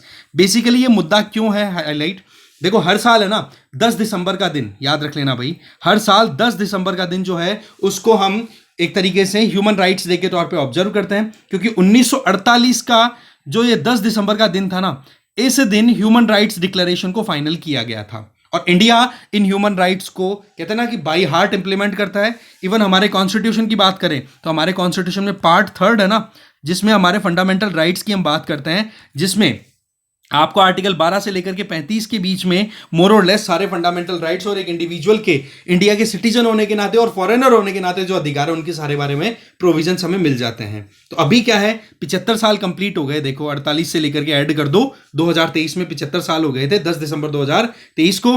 जो 75वीं एनिवर्सरी जो थी उस टाइम पर इस तरीके से एक 75th इनिशिएटिव, आपको कि ह्यूमन राइट्स 75th इनिशिएटिव जो है वो कंक्लूड हुआ, और इसकी थीम रही थी dignity, freedom and justice for all, ठीक है। अब यहां पर हमारे लिए इंपॉर्टेंट हो जाता है कि एक्चुअल में ह्यूमन राइट्स होते क्या है। देखो ह्यूमन राइट्स है ना, ये फंडामेंटल राइट्स, लीगल राइट्स, इन सब का कहते हैं ना कि सबका पिता है ये, है ना, अम्ब्रेला टर्म है, जिसके तहत एक इंडिविजुअल को वो सारे अधिकार मिलते हैं जो कि एक इंडिविजुअल को एक अच्छी जिंदगी जीने के लिए मिलने चाहिए। क्योंकि आपको पता है ना कि जिस तरीके से सरकारें आज चलती हैं, क्या हमेशा से उसी तरीके से गवर्नमेंट्स ने काम किया है? क्या हमेशा से देखा जाए तो डिक्टेटर्स ने रूल किया है, या फिर एक मोनार्किकल सिस्टम रहा है, या फिर ऐसा कोई राजा आ गया जिसके चलते बहुत ज्यादा प्रॉब्लम्स का सामना करना पड़ा लोगों को, तो उस परिस्थिति में उनकी प्रोटेक्शन के लिए कुछ ना कुछ काम करना पड़ता है, राइट। तो उसके लिए फिर बाद में जब डेमोक्रेटिक सिस्टम की बात आने लगी तो फिर ये यूनिवर्सल डिक्लेरेशन फाइनल हुआ। ध्यान रख लेना है कि ये यूनिवर्सल डिक्लेरेशन जो है, जो मोर और लेस एक डिक्लेरेशन है, एक एग्रीमेंट है, ये कोई ट्रीटी नहीं है। ये एक बड़ी इंपॉर्टेंट बात यहां पर आपको ध्यान रखनी है। ट्रीटी होती तो सब साइन करते, एक एग्रीमेंट होता कि हाँ जी हम सब मानेंगे, तो वो बाइंडिंग भी हो सकती थी, बट ये एक डिक्लेरेशन है। इसका मतलब इस universal declaration on human rights की बात करें तो इसमें लगभग 30 अधिकारों की बात की गई है, मोर और लेस मोटे मोटे 30 अधिकार है, ठीक है। तो उसमें टारगेट ये रहता है कि इन अधिकारों को जो भी सरकारें ज्यादा से ज्यादा इंश्योर कर पाएंगी अपने सिटीजन्स के लिए, मान के चलो कि वहां पर ह्यूमन राइट्स का उतना ही ज्यादा प्रोटेक्शन है, ठीक है। जैसे एक इंडिविजुअल है, चाहे उसकी रेस कुछ भी हो, उसका कलर कुछ भी हो, उसका sex, language, religion, political aspect कुछ भी हो उसका, बट उसके जो अधिकार है, फॉर एग्जांपल जन्म के बाद में जो एक इंडिविजुअल के अधिकार होते हैं, for example right to work, education, है ना, राइट टू लाइफ, ठीक है, freedom of speech and expression, right to life and liberty, right against slavery, torture के अगेंस्ट में, बंधुआ मजदूरी के अगेंस्ट में जो अधिकार है वो अधिकार आपको मिले, ये इंश्योर करने की कोशिश की जाए सरकारों के द्वारा। और इंडिया जो है ना इस चीज को एकदम देखो एकदम क्लियरली इंप्लीमेंट करता हुआ दिखाई देता है। आप देखोगे कि ये जो Universal Declaration of Human Rights है ना, इसमें एक बड़ा इंपॉर्टेंट कॉन्सेप्ट है, that is responsibility to protect. Protect किसको करोगे? अपने सिटीजन्स को। और दूसरी बात यहां पर आ जाती है कि कोई भी देश हो, वहां के स्टैब्लिशमेंट की रिस्पॉन्सिबिलिटी होती है कि वो कहीं ना कहीं बचाए। पर वो बात अलग है कि कहीं पर तो एथनिक इश्यूज को लेकर के, कहीं पर रिलीजियस इश्यूज को लेकर के, कहीं पर रेशियल इश्यूज को लेकर के बहुत बार ह्यूमन राइट्स का वायलेशन होता हुआ दिखाई देता है। और इसमें एथनिसिटी की बात करके हम लेटेस्ट एग्जांपल या हमारे पास में देख सकते हो, रोहिंग्यास का जो इशू रहता है। रिलीजियस इशू की बात लेकर के देखें तो पाकिस्तान में देख सकते हो, और कई बार इंडिया पर भी एलिगेशन लगते रहते हैं, ऐसी बात नहीं है। बट यस, हमारे पास में बड़े मोटे एग्जाम्पल पड़ोस में अच्छे खासे बैठे हुए हैं, जो कि कहीं ना कहीं बहुत ज्यादा प्रॉब्लम क्रिएट करते हैं on the basis of all these things, कि हाँ भाई हमारे बराबर के नहीं है दूसरे इंसान, तब वहां पर ह्यूमन राइट्स का वायलेशन हो जाता है। ठीक है, तो ये हमेशा ध्यान रखना है कि ह्यूमन राइट्स के प्रोटेक्शन के लिए universal Declaration of Human Rights है ना, उसमें आपके पास में प्रोविजंस आ जाते हैं, जिसमें आर्टिकल 1 तो ये कहता है कि भाई जो भी इंडिविजुअल पैदा हो गया ना, वो सब बराबर हैं। समझ गए? बराबर है तो सबके अधिकार भी बराबर हैं। और आर्टिकल 2 ये कहता है कि किसी भी इंडिविजुअल को उसके जन्म लेने के आधार पर आप डिस्क्रिमिनेट मत करो भाई। ठीक है ना, आगे चलते हैं। नेक्स्ट हमारा आर्टिकल आ गया, that is narco analysis test. आपको पता ना, रिसेंटली जिस तरीके से रेसलिंग फेडरेशन ऑफ इंडिया, ठीक है, उसके जो चेयर थे, उनके खिलाफ में एक तरीके की बहुत लंबी प्रोसीडिंग स्टार्ट हुई थी, जिसमें आप देख सकते हो कि हमारे जो रेसलर्स हैं वो बहुत जबरदस्त तरीके से प्रोटेस्ट पे उतरे थे। तो इन्होंने ये कह दिया था, बोले एक काम करो, दूध का दूध पानी का पानी हो जाएगा, नार्को टेस्ट कर लो, हमारा भी करो अगले का भी करो। इससे क्या होगा, पता पड़ जाएगा कि सच कौन बोल रहा है, झूठ कौन बोल रहा है। ठीक है जी। अब उस मामले में ये नार्को टेस्ट एक बार अगर आ गया न्यूज में, तो हमें यहां पर जानना जरूरी है कि नार्को टेस्ट क्या होता है और हमारे कॉन्स्टिट्यूशन में कहां कहां पर क्या प्रोविजंस दिए हुए हैं, वो हमें समझना है। देखो, सबसे पहली चीज तो नार्को टेस्ट में आप एक इंडिविजुअल से गवाही लेने की बात करते हो, या फिर ये कहो कि वहां पर कहीं ना कहीं आप एविडेंस कलेक्ट करने की कोशिश करते हो, किसी भी आप कह सकते हो जुडिशियल प्रोसीडिंग को फाइनल आउट करने के लिए, फाइनल करने के लिए। तो हमारे कॉन्स्टिट्यूशन में आर्टिकल 20 है ना, वो क्या कहता है, राइट अगेंस्ट सेल्फ इंक्रिमिनेशन। इसका मतलब आपके खिलाफ में कोई भी कार्रवाई अगर हो रही है, और मानो कि किसी भी क्रिमिनल केस की बात कर लो या किसी भी सिविल केस की, तो वहां पर कहीं ना कहीं आपको कुछ प्रोटेक्शंस मिल जाती हैं। अब सिविल और क्रिमिनल का मामला मैं आगे क्लियर कर दूंगा, आप कहीं उलझ जाओ इसमें कि सर सिविल क्रिमिनल में होता है सिविल में नहीं होता, वो हम आगे क्लियर कर लेंगे। पॉइंट यहां पर है कि आर्टिकल 20 में ये साफ साफ मेंशन्ड है कि भाई एक इंडिविजुअल को आप अगर अरेस्ट करते हो तो कम से कम उसको बताओगे कि भाई तेरे को अरेस्ट किस बारे में किया गया है, और उस इंडिविजुअल के खिलाफ में जो भी आप कह सकते हो इन्वेस्टिगेटिंग प्रोसीडिंग स्टार्ट करते हो, तो उसका एक प्रॉपर फॉर्मेट होता है। ठीक है, उसमें आप इंडिविजुअल के अधिकारों का वायलेशन नहीं करोगे। तो कहने का मतलब हो गया कि आर्टिकल 20 में जो क्लॉज 3 है, वो ये कहता है, स्टेट्स ये मतलब क्लियरली ये कहता है कि किसी भी पर्सन को आप अपने ही खिलाफ गवाही देने के लिए दबाव नहीं दे सकते हो। तो कहने का मतलब, अगर किसी के द्वारा नार्को टेस्ट किया जाता है, मतलब मान लो कोई इन्वेस्टिगेशन के तहत नार्को टेस्ट अगर किया जा रहा है, तो उस केस में ये देखना जरूरी है कि उस इंडिविजुअल ने अपनी कंसेंट दी है या नहीं। जैसे कि यहां पर रेसलर्स ने बोल दिया कि हाँ जी करो हमारा नार्को टेस्ट, हमें कोई प्रॉब्लम नहीं है। तो नार्को टेस्ट क्या होता है, इसमें क्या होता है, एक इंडिविजुअल जो भी होता है ना, तो उनको एक तरीके की ड्रग दे दी जाती है। उस ड्रग का नाम अगर मैं स्पेसिफिकली बताऊं, दैट इज सोडियम पेंटोथल। ठीक है, इसको ट्रू सेरम भी बोल देते हैं। इसका यूज वैसे देखा जाए तो डॉक्टर्स के द्वारा सर्जरी के टाइम पे दिया जाता है, जब आपको पता है ना एनेस्थीसिया किया जाता है, जिससे कि सुन्न कर देते हैं हमारी बॉडी का पार्ट को, और फिर ऑपरेशन कर देते हैं। फिर वो दर्द धीरे धीरे, क्योंकि एकदम से कट लगाए किसी की बॉडी पे तो कितना दर्द होगा, तो उस टाइम पर ये पर्टिकुलर ड्रग है वो यूज होती है। तो इसी ड्रग का यूज किया जाता है नार्को टेस्ट में, जिससे कि एक इंडिविजुअल इमेजिन ना कर पाए, फील ना कर पाए, और जो भी बोले वो सच उगल दे। मोर और लेस ये माना जाता है, क्योंकि कॉन्शियसनेस तो होती नहीं है, बस उससे पूछा जाएगा हाँ भाई तेरा नाम क्या है, तू खाता क्या है, वो सारी चीजें निकल के आ जाएंगी। तो वहां पर ये चीज आ गई कि उस इंडिविजुअल से फिर आप कुछ भी इंफॉर्मेशन उगलवा सकते हो। तो ऐसी परिस्थितियों में उस इंडिविजुअल से पहले कंसेंट लेनी जरूरी है कि भाई हम नार्को टेस्ट आपके खिलाफ में करने वाले हैं, क्या आप कंसेंट देते हो? अगर देते हो तब तो ठीक है, नहीं देते हो तो फिर बाद में दूसरे ऑप्शंस के ऊपर काम किया जाएगा। तो कहने का मतलब, एक इंडिविजुअल को यहां पर खुद के खिलाफ में नार्को टेस्ट होने से या खुद के खिलाफ में गवाही देने से रोकने के लिए कहीं ना कहीं अधिकार मिला या नहीं। इसी तरीके से आर्टिकल 21 क्या कह रहा है, वो right to life and personal liberty की बात करता है। वो साफ साफ ये कहता है कि किसी के खिलाफ में अगर जानबूझ करके कोई उसकी बिना कंसेंट के नार्को टेस्ट अगर आप कंडक्ट करते हो, इसका मतलब उसकी डिग्निटी को हम पहुंचा रहे हो, आप बहुत गलत तरीके से इन ह्यूमेन मैनर में काम कर रहे हो, उस इंडिविजुअल की जो डिग्निटी है उसको हार्म कर रहे हो। बट रेसलर्स ने बोल दिया कि चलो ठीक है, आप कंडक्ट करो टेस्ट, हमें कोई प्रॉब्लम नहीं है। अब आप देखोगे कि इस टेस्ट के तहत क्या होता है कि एक इंडिविजुअल की कॉन्शियसनेस एकदम खत्म हो जाती है, या कॉन्शियसनेस खत्म का मतलब हो गया कि उस पर्टिकुलर एरिया को सुना कर दिया जाता है। तो इसकी छोटी सी डोज दे करके और फिर इंडिविजुअल से सवाल जवाब पूछे जाते हैं। ठीक है, इसके अलावा और भी टेस्ट है जिनके तहत आप इस तरीके से आप इंक्वायरी कर सकते हो, जैसे कि पॉलीग्राफ टेस्ट। पॉलीग्राफ टेस्ट में ये होता है, आपने देखा होगा, पिक्चरों में भी कई बार दिखाया जाता है, ठीक है, कि एक इंडिविजुअल के बॉडी में अलग अलग, आप कह सकते हो इलेक्ट्रोड से वो लगा देते हैं, अलग अलग वायर लगाकर एक मशीन से कनेक्ट करते हैं, वो लाइट डिटेक्टर होता है, वही यही है। ठीक है, तो पूछ लिया जाता है कि हाँ भाई बताओ तुम XYZ जगह पे थे या नहीं। अगर वो सही बोलेगा तो उसकी बॉडी में कुछ ऐसे केमिकल्स रिलीज होंगे या उसकी बॉडी कुछ इस तरीके से रिएक्ट करेगी जिससे कि उसमें ग्रीन सिग्नल आएगा, हाँ भाई सही बोल रहा है। और जैसे ही वो झूठ बोलेगा तो उसकी बॉडी में कुछ इस तरीके की रिएक्शंस होंगी या बॉडी में इस तरीके की मूवमेंट होगी जिससे कि रेड सिग्नल आ गया, तो वहां पर अलर्ट हो जाएगा तो झूठ बोल रहा है ये बात। तो भाई तो वो पॉलीग्राफ टेस्ट है। जबकि नार्को टेस्ट में क्या हो गया, आपने एक ड्रग इंजेक्ट किया, उसमें ड्रग इंजेक्ट नहीं होती है पॉलीग्राफ में। इसके अलावा ब्रेन मैपिंग टेस्ट भी होता है जिसको P300 टेस्ट भी बोल दिया जाता है। उसमें ब्रेन एक्टिविटीज को देखा जाता है कि कोई भी इंडिविजुअल कोई भी बात बोलता है तो उसमें उसके ब्रेन के स्ट्रक्चर में और ब्रेन में कुछ एक्टिविटीज होती हैं, तो उनको डिटेक्ट करके पता कर लिया जाए कि सच बोल रहा है कि झूठ बोल रहा है। इस तरीके की टेस्टिंग जो है वो कहीं ना कहीं चलती है। तो 3 मेथड्स आपने देखे, एक तो नार्को एनालिसिस जिसके लिए रेसलर्स ने बोला, एक आपका पॉलीग्राफ टेस्ट और एक आपका क्या ब्रेन मैपिंग टेस्ट। अब यहां पर एक केस आता है जिसमें सुप्रीम कोर्ट के द्वारा यह कहा गया कि भाई जहां पर भी नार्को टेस्ट अगर कंडक्ट किया जाता है तो आपको वहां पर सोच समझ करके आगे चलना पड़ेगा। वो कैसे, देखो, केस का नाम है Selvi versus state of Karnataka. Case है 2010 का। ठीक है, ये 2010 का आपके पास में केस अवेलेबल है।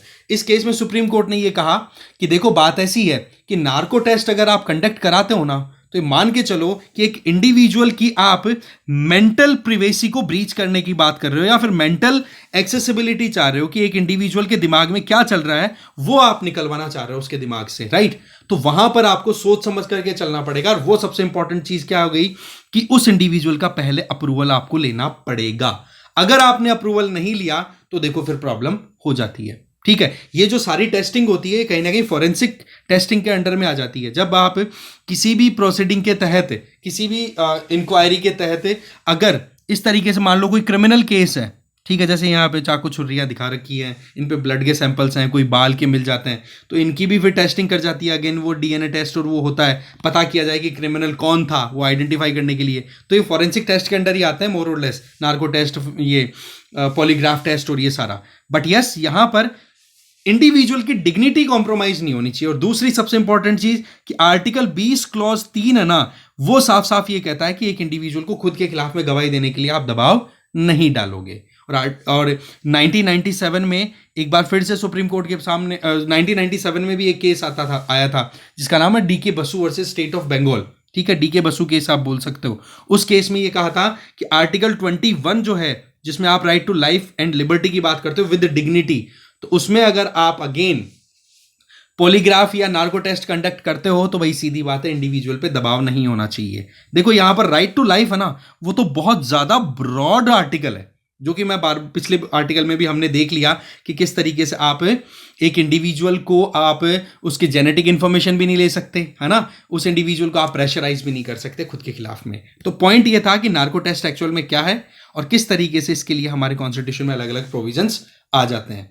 एक चीज हमेशा ध्यान रखनी है कि ये जो आर्टिकल 20 का जो प्रोविजन है ना, इसको हम थोड़ा और क्लियरली समझेंगे इस नेक्स्ट आर्टिकल में। और वो आर्टिकल क्या आपका, राइट टू साइलेंस। अब साइलेंस का मामला आ गया, एक इंडिविजुअल, ध्यान से समझना इस बात को, एक इंडिविजुअल जिसने कोई क्राइम किया और उसी से संबंधित उससे इन्वेस्टिगेशन की जा रही है, तो उस इन्वेस्टिगेशन के दौरान अगर वो इंडिविजुअल चुप रहना चाहे, ठीक है, तो उस पर आप दबाव नहीं बना सकते। सुप्रीम कोर्ट ने ये बोल दिया कि राइट टू साइलेंस है ना, वो कहीं ना कहीं एक इंडिविजुअल का खुद का अधिकार है। वो अधिकार किसका पार्ट बन गया, आपका राइट अगेंस्ट सेल्फ इंक्रिमिनेशन का, कि भाई बात ऐसी है कि मेरे खिलाफ में मेरे से ही गवाही दिलवाने की अगर कोशिश की जाए तो उसमें मैं चुप रहूंगा। और चुप रहने का अधिकार जो है वो आपका आर्टिकल 20 क्लॉज 3 का पार्ट आ गया। तो ये बहुत इंपॉर्टेंट है क्योंकि आर्टिकल 21 के तो देखो कई इंटरप्रिटेशंस आ गए, पर आर्टिकल 20 का इंटरप्रिटेशन आना अपने आप में बहुत इंपॉर्टेंट है। अब ये मामला क्या है वो देखो। इसमें सिंपल आर्टिकल 20 ये कहता है कि आप किसी भी इंडिविजुअल को या किसी भी सिटीजन को, इंडिविजुअल में सिटीजन भी है, फॉरेनर भी है, दोनों आ गए, ठीक है, आप या कोई कंपनी भी हो सकती है, उनको प्रेशराइज नहीं कर सकते हो कि आप अपने खिलाफ में कोई जबान खोलो, ठीक है। इसमें यह ध्यान रखना है कि आपके पास में जो कुछ भी इन्वेस्टिगेट करने के टूल्स हैं वो एक्स पोस्ट फैक्टो नहीं होने चाहिए। एक्स पोस्ट फैक्टो का मतलब कि इंसिडेंट हो गया, क्राइम हो गया, ठीक है, कोई मान लो कोई गड़बड़ी हो गई, पर उससे संबंधित आपके पास में कोई कानून नहीं है, कोई लॉ ही नहीं है, तो आप ये नहीं कर सकते कि क्राइम हो गया अब कानून बना लो, अब उस इंडिविजुअल को पनिश कर दो, ये अलाउड नहीं है भाई। आर्टिकल 20 इस चीज को बिल्कुल रोकता है। दूसरा बात यहां पर आती है कि no double jeopardy. No double jeopardy का मतलब एक क्राइम के लिए आप एक बार ही पनिशमेंट दोगे, एक से ज्यादा बार पनिशमेंट नहीं दोगे। और तीसरी, नो सेल्फ इंक्रिमिनेशन। ये नो सेल्फ इंक्रिमिनेशन का जो प्रोविजन है वो आर्टिकल 20 क्लॉज 3 में दिया हुआ है कि एक पर्सन पे जिस पे आरोप लगे हुए हैं कि हां जी तूने XYZ क्राइम किया है, तो तू तेरे ही खिलाफ में स्टेटमेंट्स दे, ये बिल्कुल भी अलाउड नहीं है। वो इंडिविजुअल चुप रहना चाहे तो वो उसका अधिकार है आर्टिकल 20 के तहत। एक चीज हमेशा ध्यान रखना कि जब अगर कोई क्रिमिनल केस है तब तो देखो बात ऐसी है, ये राइट टू साइलेंस नहीं चलेगा, आपको जवाब देना पड़ेगा। और अगर वहां पर सिविल केस है तो फिर नहीं, अगर क्रिमिनल केस है तो आप चुप रह सकते हो, उल्टा बोल दिया मैंने। अगर आपकी क्रिमिनल केस के अगेंस्ट के मामले में कोई प्रोसीडिंग चल रही है, मान लो कोई मर्डर है या फिर कोई और मारधाड़ से रिलेटेड कोई केस है, तब तो देखो इस केस में आपकी प्रोटेक्शन मिलेगी, आपको अपने खिलाफ में स्टेटमेंट देने के लिए नहीं बोला जाएगा। बट अगर सिविल प्रोसीडिंग चल रही है, सिविल केस है कोई, तो फिर वहां पर एक इंडिविजुअल जो है वो रिफ्यूज नहीं कर सकता, उसको जवाब देना पड़ेगा। फॉर एग्जाम्पल, कोई करप्शन से रिलेटेड कोई केस है, जैसे अभी आप बहुत सारे केसेस देख रहे हो कि जो prevention of money laundering act के तहत जिन लोगों को अरेस्ट किया जा रहा है, तो उन लोगों को देखो स्टेटमेंट देने होते हैं। वो ये नहीं कह सकते मैं तो चुप रहूंगा। जैसे लालू प्रसाद यादव का केस ले लो, या फिर दिल्ली की जो आम आदमी पार्टी है उसके खिलाफ में जो कार्रवाई जो चल रही है, पार्टी का नाम आ गया सॉरी, मतलब जो वहाँ के लीडर्स हैं उनके खिलाफ में जो कार्रवाई चल रही है, तो वहां पर उनको जवाब देना पड़ेगा। बट यस, कोई क्रिमिनल प्रोसीडिंग है ना, तो वहां पर आपको आर्टिकल 20 क्लॉज 3 के तहत आपको प्रोटेक्शन मिल जाएगी, ठीक है। तो राइट टू साइलेंस किसका पार्ट हो गया, ध्यान रख लेना है, ठीक है। और आर्टिकल 20 का किस तरीके से एलैबोरेटली आपने अंडरस्टैंडिंग डेवलप की होगी, आई होप ये आपको हेल्प करेगा। चलिए जी, नेक्स्ट आर्टिकल है ना, ये मोर और लेस हमने ऑलरेडी कवर कर लिया है, ठीक है ना, क्योंकि जो आपका ये था ना आर्टिकल्स इन न्यूज, उसमें हमने देखा था कि केस ये था कि जो फॉरेनर्स हैं उनके पास में नो डाउट आर्टिकल 21 तो है, पर आर्टिकल 19 क्लॉज 1 के तहत जो भी आर्टिकल्स हैं वो अवेलेबल नहीं है, ठीक है। ये चीज हमने ऑलरेडी देख ही ली थी कि फॉरेनर्स के लिए कुछ आर्टिकल्स हैं या कुछ फंडामेंटल राइट्स हैं जो कि यहां मेंशन्ड है। 14 आपके पास अवेलेबल है, 15-16 अवेलेबल नहीं है। 17 और 18 की बात करें वो मोर और लेस अनटचेबिलिटी और वो लोकल इश्यूज हैं, तो इनके ऊपर ज्यादा मेंशन है नहीं। आर्टिकल 20, 21, 21A, आर्टिकल 22, 23, ठीक है, 24 भी आ गया, 25 से लेकर 28। मोटी मोटी बात करें तो एक्सक्लूसिवली सिटीजन्स के पास में जो अधिकार है ना, वो आप ले लो 15, 16, आर्टिकल 15, 16, 15 आपका राइट अगेंस्ट डिस्क्रिमिनेशन, 16 आप एम्प्लॉयमेंट प्रमोट करोगे, इक्वल प्रमोशन की बात करोगे, इक्वल एम्प्लॉयमेंट की बात करोगे, ठीक है, इक्वालिटी इन एम्प्लॉयमेंट की बात करोगे। फिर उसके बाद में आपका आर्टिकल 19 आ जाता है। फिर उसके बाद में 29 और 30 जिसके तहत आपके माइनॉरिटी और कल्चरल राइट्स आ जाते हैं, ये एक्सक्लूसिवली सिटीजन्स के लिए हैं, और बाकी मोर और लेस जो हैं वो फॉरेनर्स को भी मिल जाते हैं। तो यहां पर पॉइंट क्या आया कि article 21 right to life and liberty एक फॉरेनर को भी अवेलेबल है, बट वो बंदा ये कहे कि मैं तो इंडिया में रहना चाहता हूं, राइट टू रिजाइड है ना, तो वो आर्टिकल 19 के तहत आ गया, तो बोला ये अलाउड नहीं है अभी फॉरेनर्स के लिए। और ये बात जो है ये अभी रिसेंट टाइम में दिल्ली हाईकोर्ट के सामने गई और दिल्ली हाईकोर्ट ने बोल दिया, बोले ये चीज बिल्कुल भी नहीं चलेगी। अच्छा, अब बात आती है कि कोई अगर फॉरेनर इंडिया में इलीगली आ गया तो उसके लिए क्या कार्रवाई है, क्या व्यवस्था है। इलीगली का मतलब कोई प्रॉपर प्रोसीडिंग नहीं है, ना उसके पास में प्रॉपर कागजात है, और कागजात है भी तो वो एक्सपायर हो गए। फॉर एग्जाम्पल वीजा लिया, वीजा की डेट एक्सपायर हो गई, तो क्या, तो वहां पर देखो हंस म्यूलर ऑफ न्यूरेनबर्ग केस 1955, इस केस में सुप्रीम कोर्ट ने यह कहा था कि सेंट्रल गवर्नमेंट के पास में यह पूरा अधिकार है कि अगर कोई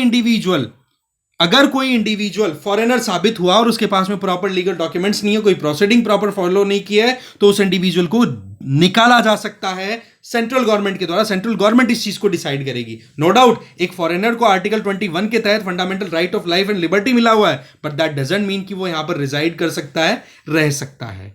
अब सवाल यह है कि क्या हमारे यहां पर कुछ लीगल राइट्स हैं या कुछ उनके अधिकार हैं। देखो सीधी बात है, जो फॉरेनर्स है ना, उनके लिए हमारे पास में फॉरेनर्स रजिस्ट्रेशन एक्ट 1939 का और फॉरेनर्स एक्ट 1946 का। इसमें सीधी बात यह है कि सेंट्रल गवर्नमेंट के पास में ये पूरा अधिकार है कि किस फॉरेनर का क्या फंडामेंटल राइट होगा, किस तरीके से उनको अधिकार मिलेंगे, वो चीजें अपने हिसाब से रेगुलेट कर सकती है। बट यस, कॉन्स्टिट्यूशन में जो दिया हुआ है दैट्स ओके। बट यहां पर बात आ रही है कि एक फॉरेनर इंडिया में रहने की बात करे तो वो वाला अलाउड नहीं है। देखो वो आर्टिकल 19 क्लॉज 1 के तहत जो सब क्लॉजेस हैं उनमें केवल राइट्स हैं, वो केवल और केवल किसके हैं, ये आपके प्रोविजन अवेलेबल है only for citizens. But yes, central government decide करे तो एक अलग बात है। मान लो कोई एम्बेसडर है या कुछ और कोई इशू आ रहा है, वो एक अलग बात है। इसके अलावा फॉरेनर्स एक्ट का सेक्शन 3 ये कहता है कि कोई भी इंडिविजुअल अगर फॉरेनर डिक्लेयर हो गया, एलियन डिक्लेयर हो गया और उसके पास में उसको आइडेंटिफाई कर लिया, तो उसकी मूवमेंट को भी रेस्ट्रिक्ट कर सकती है सेंट्रल गवर्नमेंट कि भाई तू अगर यहाँ पे घूमेगा फिरेगा, तेरे पास में लीगल डॉक्यूमेंट्स है नहीं,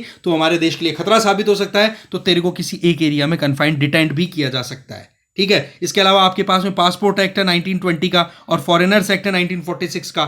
उसमें सीधा ये है कि एक इंडिविजुअल इंडिया में आया तो बड़े अच्छे तरीके से था वीजा लेकर के, बट एक्सपायरी हो गई उस वीजा की, फिर भी वो इंडिया में रुका हुआ है, तो भाई देखो अप्रोप्रिएट एक्शन फिर उसके बाद में लिए जाएंगे। पासपोर्ट एक्ट 1920 और फॉरेनर्स एक्ट ऑफ 1946। तो कुल मिलाकर के आपके पास में ये लीगल बैकिंग या लीगल प्रोसेस भी हमारे यहां पर अवेलेबल है, जिनके चलते हैं कोई भी फॉरेनर हो वो अगर इंडिया में आता है तो उसको कैसे रेगुलेट किया जाएगा, कैसे उसके अगेंस्ट में प्रोसीडिंग होगी, या फिर जो भी फेवरेबल काम सेंट्रल गवर्नमेंट के द्वारा किया जा सकता है वो इन एक्ट्स के आधार पे डिसाइड किए जा सकते हैं।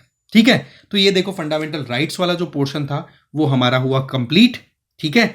और अगर आपको लगे कि कुछ एरर है कहीं पे है तो आप प्लीज कमेंट करके बता दीजिएगा। बाकी अपनी तरफ से पूरा बेस्ट एफर्ट देने की मैं कोशिश कर रहा हूं। Okay, thank you.